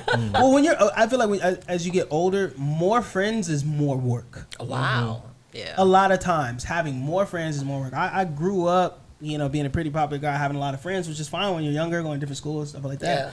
But as you get older and more responsibilities kick in, Yes. and more things, like the more friends you have, the more good It depends on how friends. seriously you take your friendships too, Mhm. right? Exactly, Because exactly. I'll tell somebody I don't manage a lot of relationships very well. I don't. I know people they have a lot of relationships. I don't manage a lot of relationships, but some people, because I guess I take my friendships very seriously. Mm-hmm. Like I'm a good I know how to be a friend. Right. And I'm not going to put myself out there for a lot of people like that. Yeah. Sort of thing. So, but not everybody. Some people say friend so casually. Yeah, that's Yeah. That way and I too- may That's say true. that I may use the word casually, but if you're my friend, that's Yeah. a different. My Solidified. goddaughter, she said something one time, and I thought it really struck me because she had this friend that she met when she was 4, right? And so of course they've gone. I mean, she's 21 now, so they've had different experiences in life and parted ways. But she said to me, she goes, "Jamaica will always be my friend because she's the first person that help me understand what a friend is. Like we all have that relationship, right? That helps us understand what a friend is. Okay. Yeah. Right? And I just thought, wow, that was so, we could Yeah. probably all look back on that person. Yeah. Yeah. So I think that's my definition of friendship, but that's not everybody's, Yeah. you know? But then you also have to consider too, there are some people who have been friends for a really long time, and then there are people who have gotten really close to someone as a friend over maybe, let's say, a shorter period of time. Oh, I see. In other words, and one nor the other really equates you being a friend. In other words, just because you know someone a long time doesn't mean you're friends. Well, it doesn't mean that you know them well. Right. That's You what I can know mean. somebody for 20 years, 15 years. Right. It doesn't mean you really know them well. Right, but I don't think you can know someone well for a short period. I don't think you can know someone for a short period of time and know I them agree well. with that. Yeah. No matter. Yeah, I agree with that. I think it just depends on what you go through. How so? Well, let me just. So those guys, 9/11 happened, and Right. there were these guys stuck in an elevator. Okay. Right, in between floors. And so, they got out and everything. One guy, they really just worked as a team and got out of this elevator and the whole drill. Now, that's an experience. Right. And perhaps they'll have that experience, but that doesn't mean they're friends because if they don't do anything else together, ever get to know them. Right. Yeah. So that's why, I Sure, think it yeah. takes some time, right? To, Yeah. There's time that's involved, but I feel like there are certain things that you can go through with somebody over maybe a smaller stint of time that makes you closer to that person than you have been to somebody you've known for like 50, 40 years or perhaps. whatever. Or something like, that you- brings you- out that you know what I mean? deeper, Like, that you deeper go to thing. war with somebody. Yeah. You know what I mean? Yeah. I'm sure there are people who have had lifelong friends, but then they go to war and they're the guys Closer that to somebody. the guys that they went to war with, Yeah. who they have life in almost. I guess if you life sleep in a foxhole all night with somebody, Right. it does something to you. right? You think about your marriage with Lisa. You've known Lisa, for a long since time. You guys were friends, right? Yeah. You think about your mom and dad. All those years. You think about John and Risa, all those. That's just All high school. yeah. junior That's high so school. you really do Yeah. kind of know each other, and it doesn't always work that way. I heard someone say, I don't know, TED Talk or something that said, we kind of messed up marriage because, we look for the relationship stuff in marriage and the friendship and all of that. Whereas, marriage in a lot of places, that's a contract. Like that's and then because they like arranged marriages, they match you up on all these, areas, Points. Yeah, right? Yeah. And then you kind of fall in love sort of over time, but because you're matched in all of these areas, you get along better, Right. That's interesting. right? Yeah. Yeah, because they, I like that concept. The arranged your marriage values aspect? That makes They sense. said they have the less divorce, the lowest divorce rate. Yeah. With arranged Well, do marriages. you think that's because they're getting matched up, or because culturally divorce is like killing you? Probably culturally? You know what I mean? Yeah, cultural. Does that Probably mean that both. arranged marriages are the better choice, or people are just living unhappily longer? Yeah, There's so many people living in unhappy marriages Yeah. that, this was the love of their life, and now they're in this thing, and, Right. and then they've got the sort of the religious, what's the word I'm looking for? Confinement Okay. of staying together, and they're just not. I don't know, man. Like I've been happy. this whole "you have one life to live" thing has really been like a thing for me. Oh, really? theme. Yeah, because Like YOLO? nah, not necessarily like be reckless. For me, I mean like literally like you be appreciative, cherish everything. Right. You literally only have one, and for a lot of times that might be the reason why I don't put a lot of care into certain things. I'm like, I can't waste my time. I Right, got one. right. Life is short, man. This is all I got. Yeah. I don't get another shot at this, Nope. so I can't waste my time doing this, that, Right. and the third, whatever. Yeah. So are you saying that sort of if a situation was just like these people that are in these unhappy situations? Yeah, man. See, because I also, like you would say, I have the religious confinement, right? If I ever was just so unhappy with Lisa, those would be like the two conflicting things in my head. Oh, it is. Marriage, you make it work. Yo, you got one life. You know what I'm saying? Like, Sure, yeah. I could Interesting. imagine that being a debacle for me. That would be Because I'm very, very like I want to do what I want to do in this life that I have. I want to do it right. I want to be a moral person. Da, da, yeah, da, da. sure. But if I'm conflicted, what wins out? I don't know.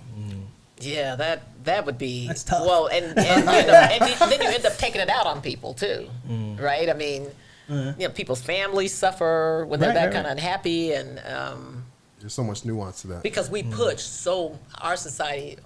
I don't know if it's all over the world, but our society puts a lot of stock in happiness. I do too. Like I really feel like I refuse, if I can help it, to be unhappy. I refuse to choose to be unhappy. And everything is choice. I mean, I think that's a lot. great mindset, is that it is our choice to be happy or unhappy. Yeah. I don't think people really feel like their emotions are choice, but they are. Well, yeah, they are. I understand that there are certain things that can happen to me that are going to put me in a sad place and stuff like that. And I don't mean that, but I mean like I'm not going to consciously do something and know I'm going to be unhappy. I'm like, no.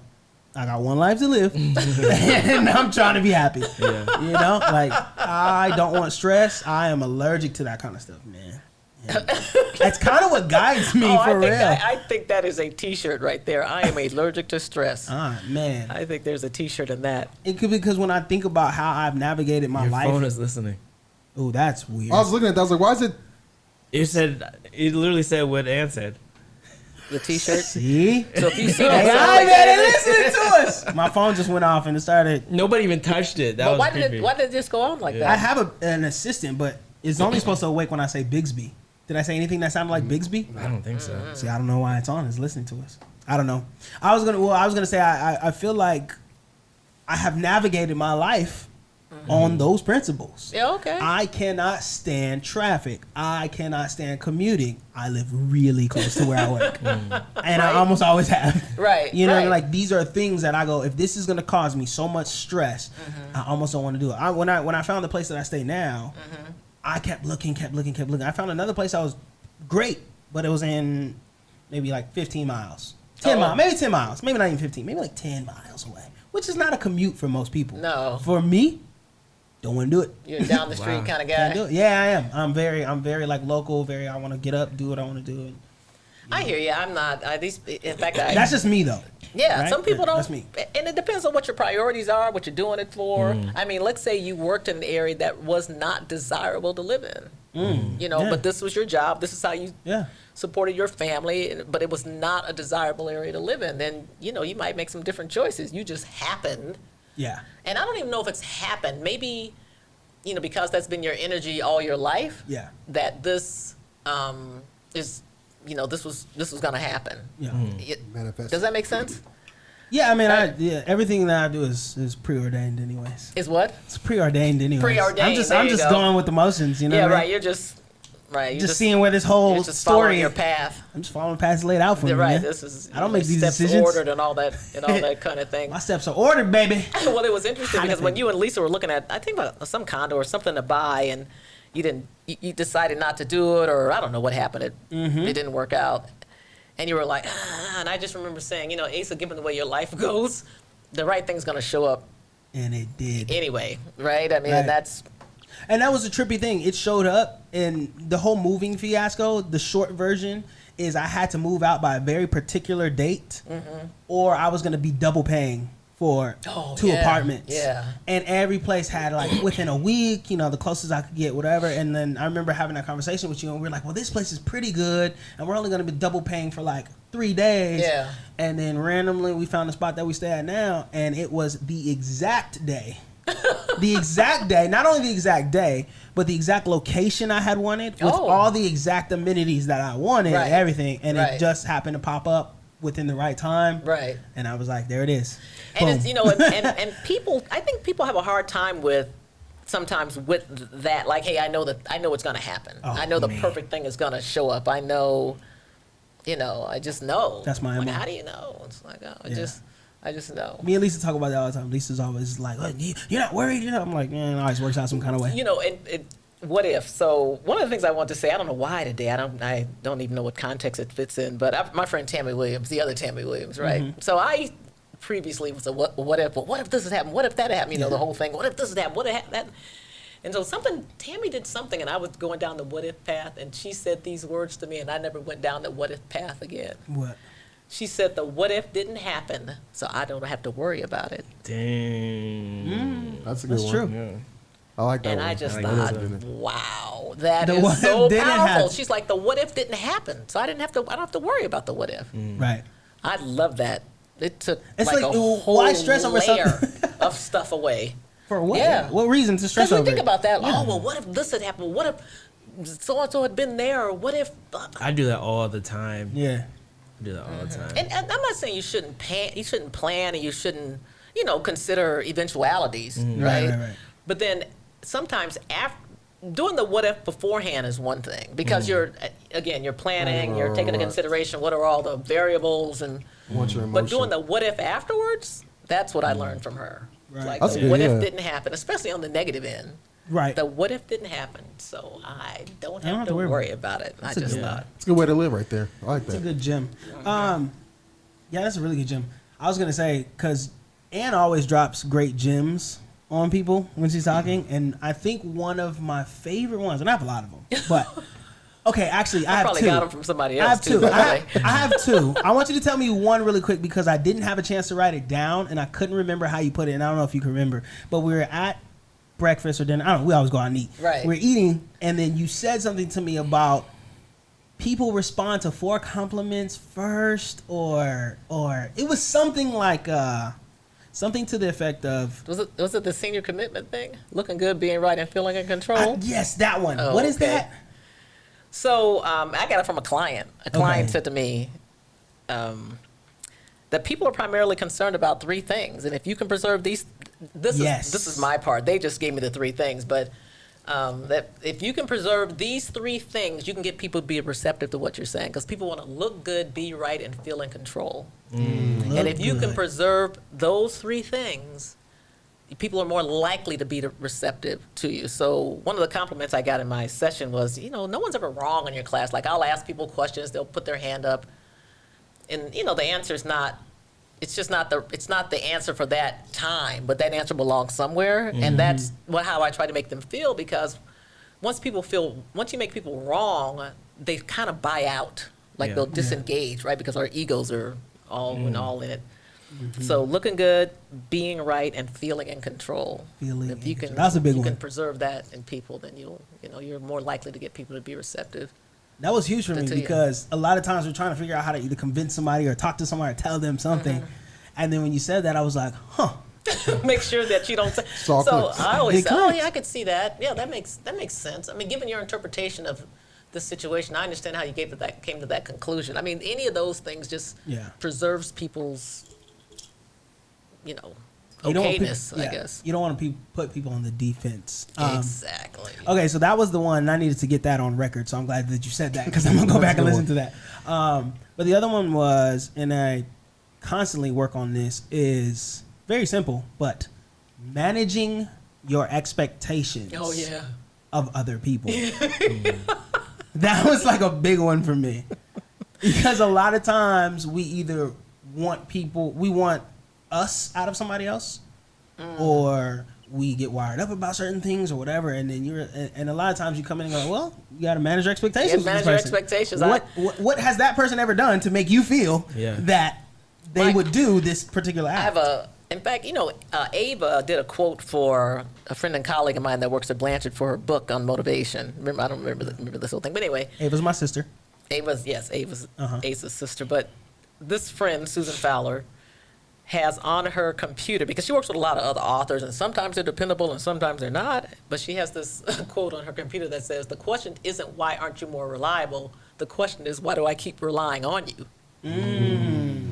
Right? And so that's the managing your expectation thing, because absolutely. sometimes we get in crosshairs because somebody could do something 18 times the same way, Right. and it drives you crazy every time. And the 19th time that situation presents itself, you actually think they're going to do something different. No, there's a chance they're going to do the thing they did the 18th time, and Right. then we're all twisted over it, and Yeah. blah blah blah. So, yeah, it's all about managing expectations. Yeah, that's a daily life one. You gotta go, okay. I expect you to be who you are. Yeah, what's the likelihood of this, this thing that I'm worked up over? And that's generally what it is, right? It's like, what has been their behavior in this situation in the past? Yeah. Doesn't mean that people can't change, but, past behavior is the best predictor of future behavior. That's true. So, yeah. That's a lot about that's a lot of what my therapy sessions be. I was just about to say. sometimes. I hear that word all the time. I said that's a lot. Yeah. That this topic is a lot of Managing expectations. how my therapy sessions go. It's just like, why did you think this person was gonna do this? Like, or like why did you think they were gonna act differently? Or like, Based why on did what? why did you trust them? Based why on didn't what? you speak up? Like, Based on what? Yeah, That's my question. Yeah. Based on what? It's kind of an accountability thing, right? Like putting accountability on yourself. Yeah. Self accountability. Yeah. I mean, imagine how less than I don't get in the world according to Ann, but not just putting accountability on yourself, but just understanding this person is showing you who they are. Like, stop trying to make them different. Right, like, right, in your right. mind, like Yeah. they've told you. They've shown you. Yeah, they've shown you how they Yeah. are. So like that's it. Like you either accept it or you don't. Right. And move on. So what did Maya Angelou say? When people show you who they are, believe them. yeah, Believe yeah. 'em. Believe them. And that's especially tough when it's someone that you are emotionally attached to, let's just say. But That's a theme in relationships a lot. but sometimes you have to do things different. You may have to change change the nature of it, how you act in it. I've certainly backed out of some relationships, right? Because they weren't gonna, it'd be crazy to expect them to do something different. How much can someone literally internally change? How much is it reasonable to expect someone to like make a 180? I think it takes work. So if that person is not actively working, Then I think there's There's no way. Zero very chance. little Yeah. chance The amount it's of gonna change. Yeah, the amount of change is But I how mean- bad they want to make it change Yeah. within themselves. But somebody you could want it like crazy. That doesn't mean that you have the tools to make it happen. That's true. Too, Right. yeah. That's why, coaches and therapists and, the internet, or call it whatever you want, that's the start. This person has to make the decision to change their behavior. But I can't say I always have been, but I'm a big believer in kind of that but that external factor in getting help for these kind of things. But you got to want it. I mean, you're the person that has to do the work and be prepared for that work to be hard and for it to hurt. And it's just like, you're a personal trainer, right? I mean, you can't do things the same way and expect to reduce your body fat and, increase your cardiovascular capacity and build muscle. I mean, it's painful. Man. But people love it on the back end, right? right. Sure. When you get the results. When you get the result. But I think the other piece is understanding what it's going to take to get through it. Yeah. Right? I mean, I had my friend's daughter got married, and I know there was a little bit of a quirky thing, but her big concern was, she says, and she'd been married for years, and she said, I don't know if my daughter loves this guy enough to get through the really rough times. Dang. Right? The really, really, really. That's some foresight. Yeah. Man, to get That's through the some really foresight. rough times. that was one of my deciding factors for breaking up with my ex. Yeah. Great girlfriend, person that was good in the relationship. Yeah. When I sat and was like, well, through the rough times, Yeah. do I love Do I- this person? Like, will I, we could have dated for a long time. Yeah. But do I see it going forever? Right. Through this? Well, if you had that kind of foresight before you got married, that speaks volumes about you. I mean, I didn't really get the long view until, it felt like the moment I got married, then I started to feel the long-term implications of things. I couldn't imagine it. I couldn't. It wasn't. It really became visceral to me shortly after I got married. Like, this is the long-term implication of this situation or this behavior, whatever it is. So, you're real mature if you were able to kind of figure that out before you got married, or at least to get out of this relationship. Right. Well, I think I figured out, guys, why I never needed therapy. I got an Ann. I got an Ann, so I never needed it. Yeah, maybe. Maybe. She's I dropping do. therapy talk. Well, that's what I'm saying, right? Like, she has dropped certain gems that have at least sparked thoughts in my head that has made me be like, okay, maybe I should do this, da. You know what I mean? Maybe prevented me from making some decisions that would have been very counterproductive to my happiness, which I'm all about. Well, you're really clear, Asa. Not everybody is as clear as you are about their priorities. Somehow you just became clear about things. And I think the other thing that helps is you're okay with Asa. You know, you don't have 100%. Right. I mean, I love the fact, I don't know, either New Year's Eve, Christmas Eve at the pajama jam, the big party that Asa's mom has, that everybody that comes, like 45 people all get pajamas. But Dalen says, he goes, I'm good with me. Right. Dalen said, I mean, what was Dalen at the time?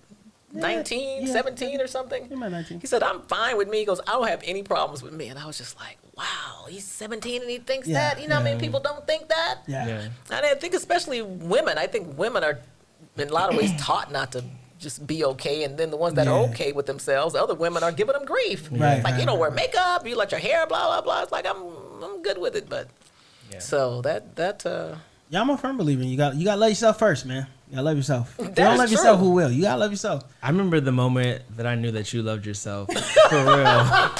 It was in college. Cause you used to like just wear like these crazy outfits and just like thinking like, bro, are you really about to go out like that? I look good in everything. Yeah. Everything. And he really like walked out into the party like just like didn't care what anybody thought was having the best time of his life. And I was like, oh, he's like for real. Like he does not care. It's a mixture of what we talked about earlier. I don't necessarily care that much about what other people think, but then I also hold high esteem with how I feel about myself. Yeah. If I'm feeling it. You know, Are you wearing that? What else think? You gonna go with your hair looking like that? Right. You gotta blah, blah, blah. Yeah. Yep. I have done things like that a lot, but Well, you know how it is. In fact, one of my colleagues said about a client, they go, he cares, but not that much. yeah. Like you want to care, Yeah. but maybe not that much. Yeah. You know, kind of thing. Not to the point where it keeps me from doing something. Yeah. Right? Like if I want to do the thing and I don't have the thing, how badly do I want to, you know, do I want to do the thing? It's like, okay, well, if I want to go to the club, Right. I want to go to the club. I may not have all the right, you know, look or whatever, but what are the chances of that? Right. Exactly, man.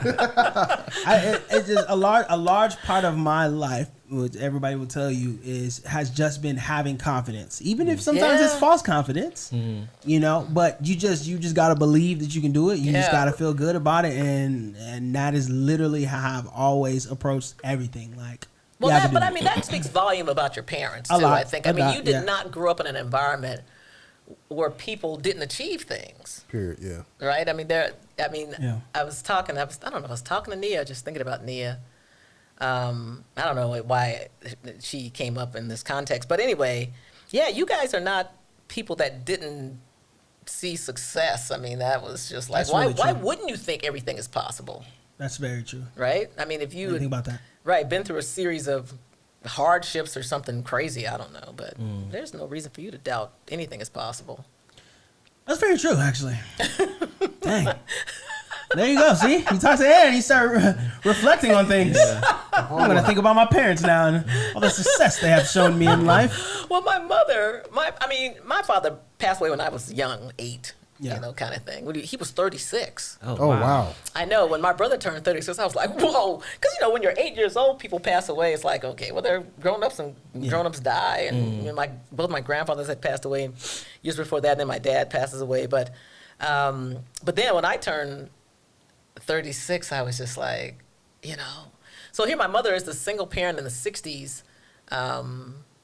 You know, with 2 kids, and we wanted for nothing. I mean, she just had it together like crazy. Like she was, you know, really showing up anyway. But I say that to say, my mother I love shoes, right? I love shoes. I'm a collector. Ann has a department store. I do have a department store, right? And so, no joke. I thought, I used to think, who needs this many pairs of shoes? But it's, you know, it's like I'm a collector. Yeah. Because that way you can have a lot of stuff and people not think you're just crazy, right, or out of control. But anyway, so we're buying shoes one day at my mother's favorite shoe store in L.A., and my grandmother looks at her and says, you have so many shoes already. Why are you buying more shoes? My mother looked at my grandmother and said, because I can. Right. That's real. Now imagine, like, I'm like 7 hearing this. Yeah. And she didn't say, because I want them. My mother never talked about, because I can. Right. I'm like, That's why. Real. right? And so that, Boss.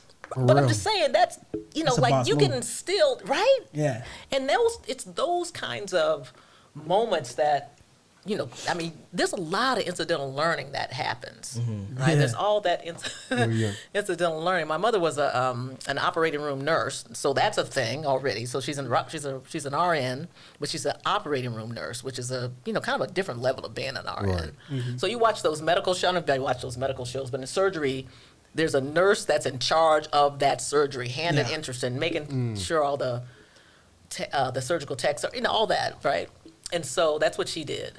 I mean, she's a very, very smart woman, but she said I don't know how she came about telling me this, but her boss, they had put up a list of all the nurses, and her name was kind of down lower on the list, and so she said she went over to the board, she erased her name from where it was, erased somebody's name that was second, wrote her name in the second spot, and wrote their name below. Right. She said, because that's where I belonged on that list. I'm just saying, those kind Yeah. of little stories, you learn a lot from that kind of stuff. Yeah. That's power right there. Right? That's- So yeah. I'm just saying that, That's you superpower. come from this notion of kind of whatever's, things being possible. Yeah. Yeah, a lot of stuff that you subconsciously or incidentally, like you said, learn. That's what makes me being paranoid as a parent. I mean, you think about your dad, what he just pulled off. Yeah, I know. With his concert. Just the band. Yeah, the I mean, band. it went from, picking up my trumpet again, I know, right? He right? just decides to pick up his trumpet, Full on concert.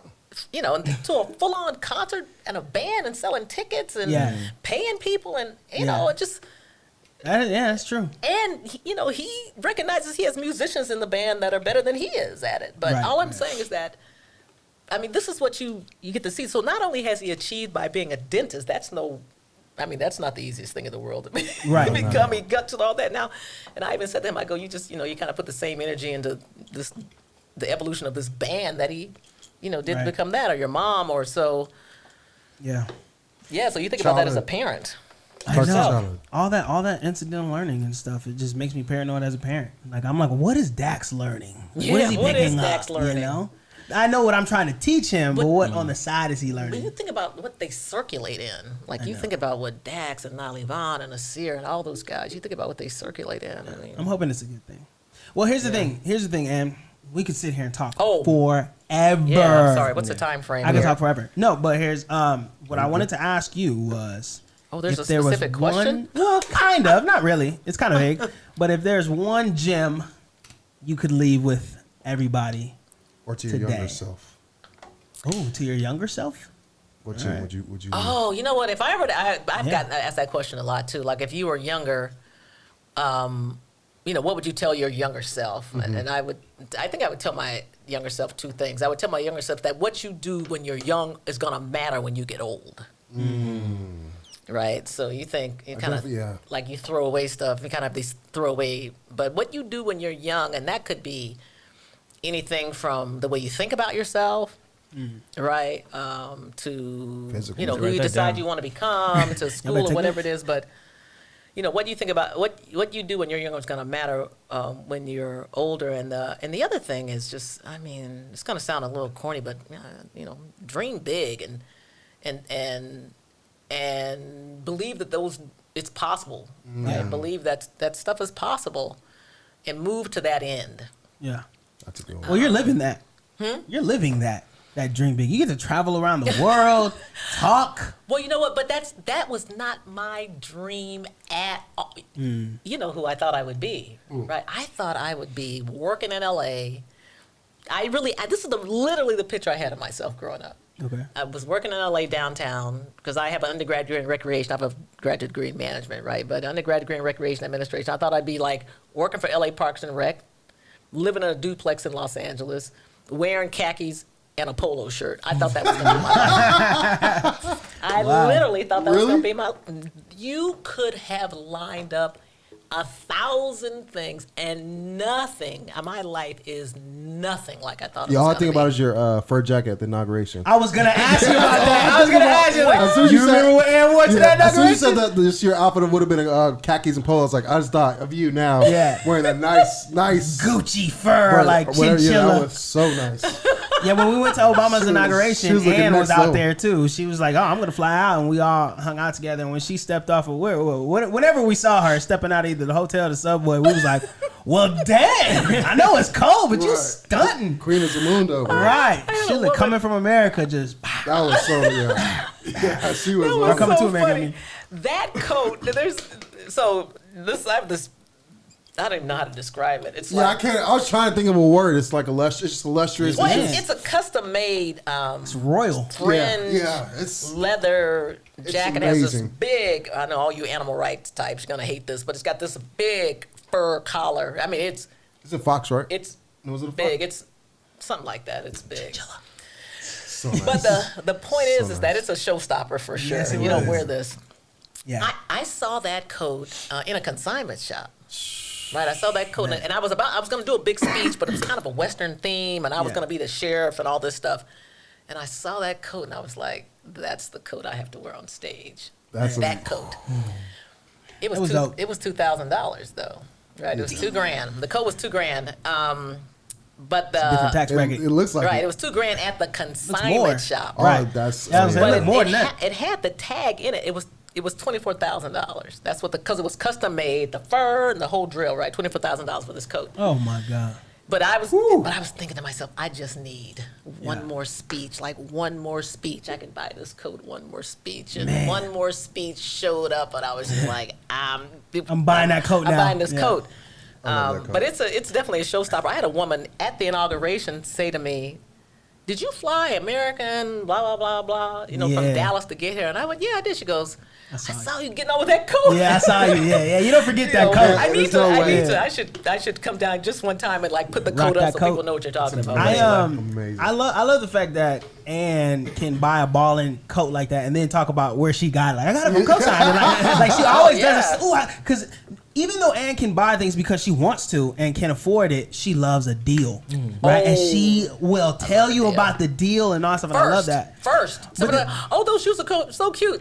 These were $5. Right, downtown. exactly. But here's Right, the this- crazy thing is like a lot of people don't do that because if you had a $24,000 You'd be like, "This 24K." jacket, you'd be like, yeah, this 24, and then somebody be like, how much you pay for it though? Yeah, matter. And, it's let's be 24. clear, Ace is talking about I can buy anything I want. That is relative. Well. I want to say that. But, Well. yeah, I try not to get too caught up in it. Yeah.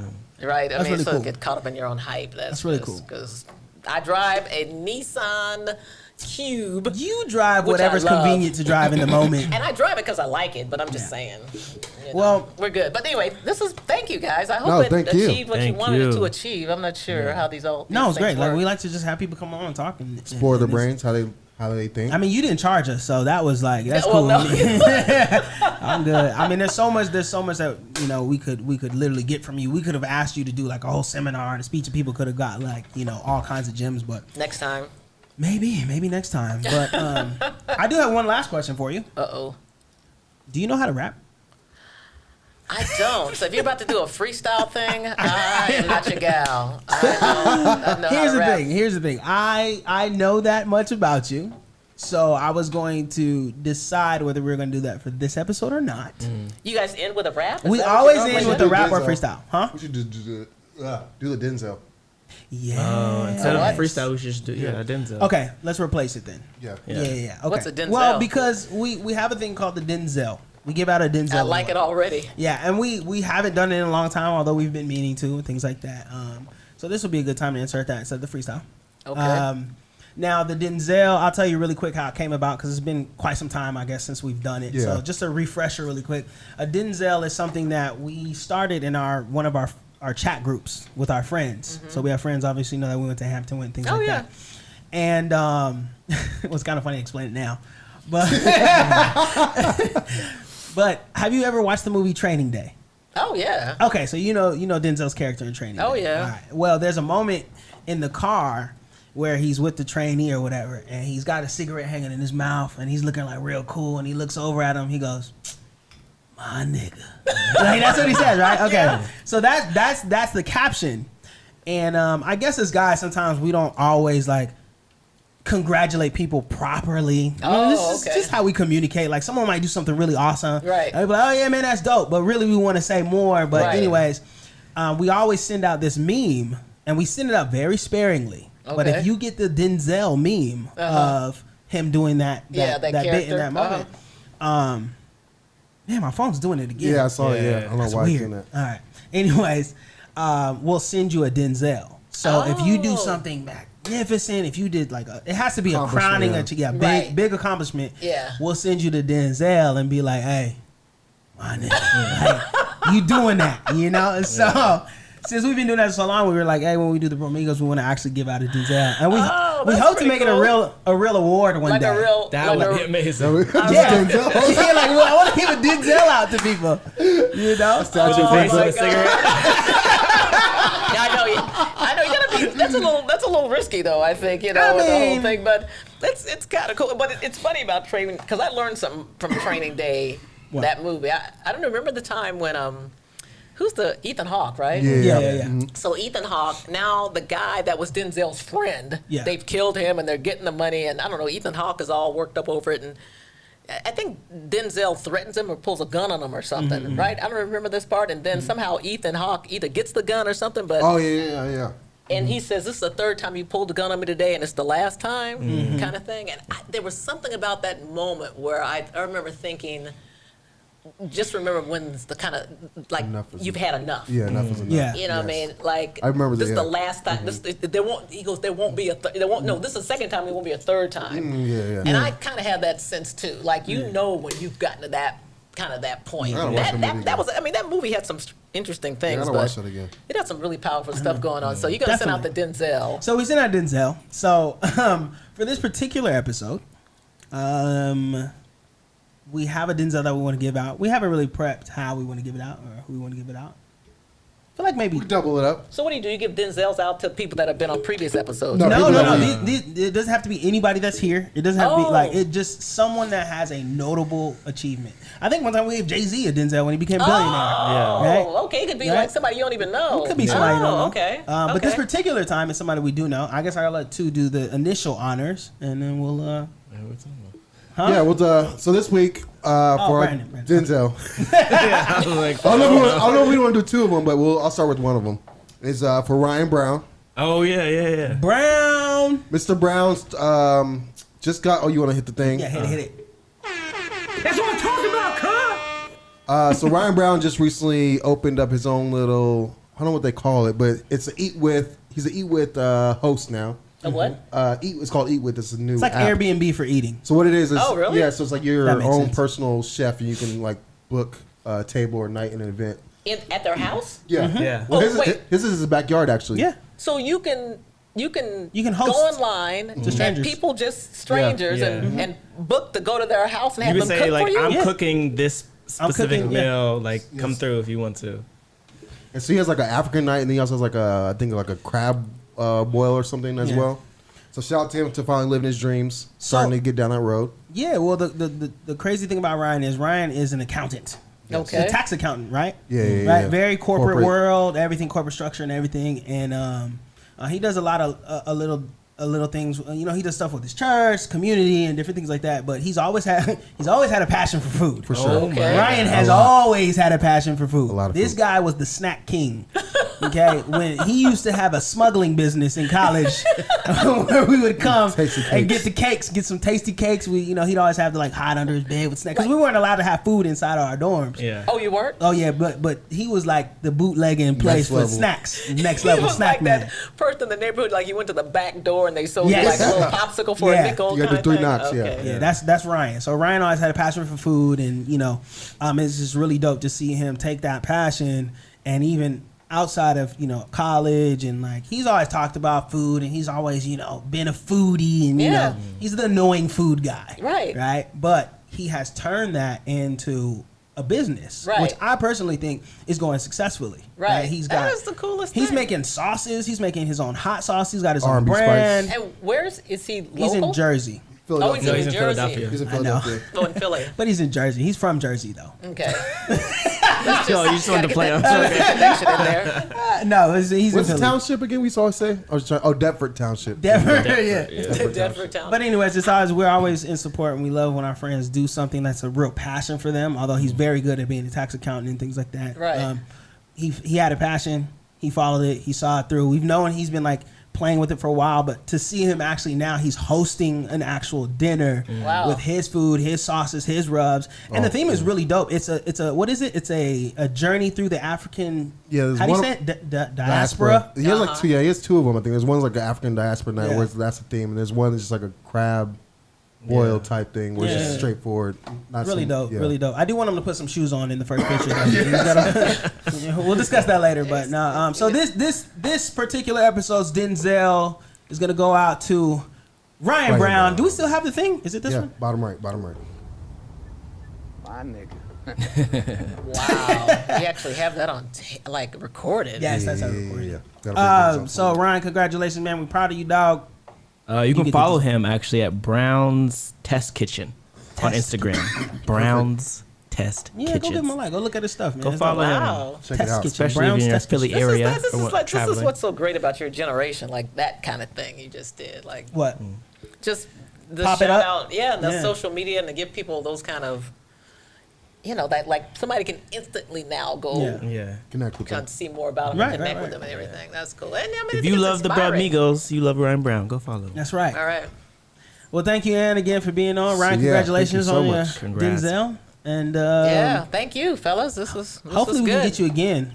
But this is awesome. fun. I'm glad this I'll is wear your the first coat. podcast. The next time I come, I'll wear the coat. Yeah, That'll be yeah, hard. get the Yeah. coat. When you see it, you understand. Like it's next level.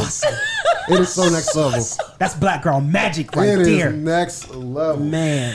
I can't even my describe gosh. it. It's so now I'm just stuck in my head of just thinking about like Bossy.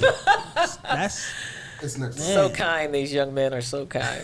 All right, well, fellas. thank you. Thank We you love so you much. guys. Thank you guys for listening to another episode of the Bramigos. We love you. Bye. Free smoke, free smoke. That's what I'm talking about, cuz. Oh my God. We just like to I should've smash. left Mike.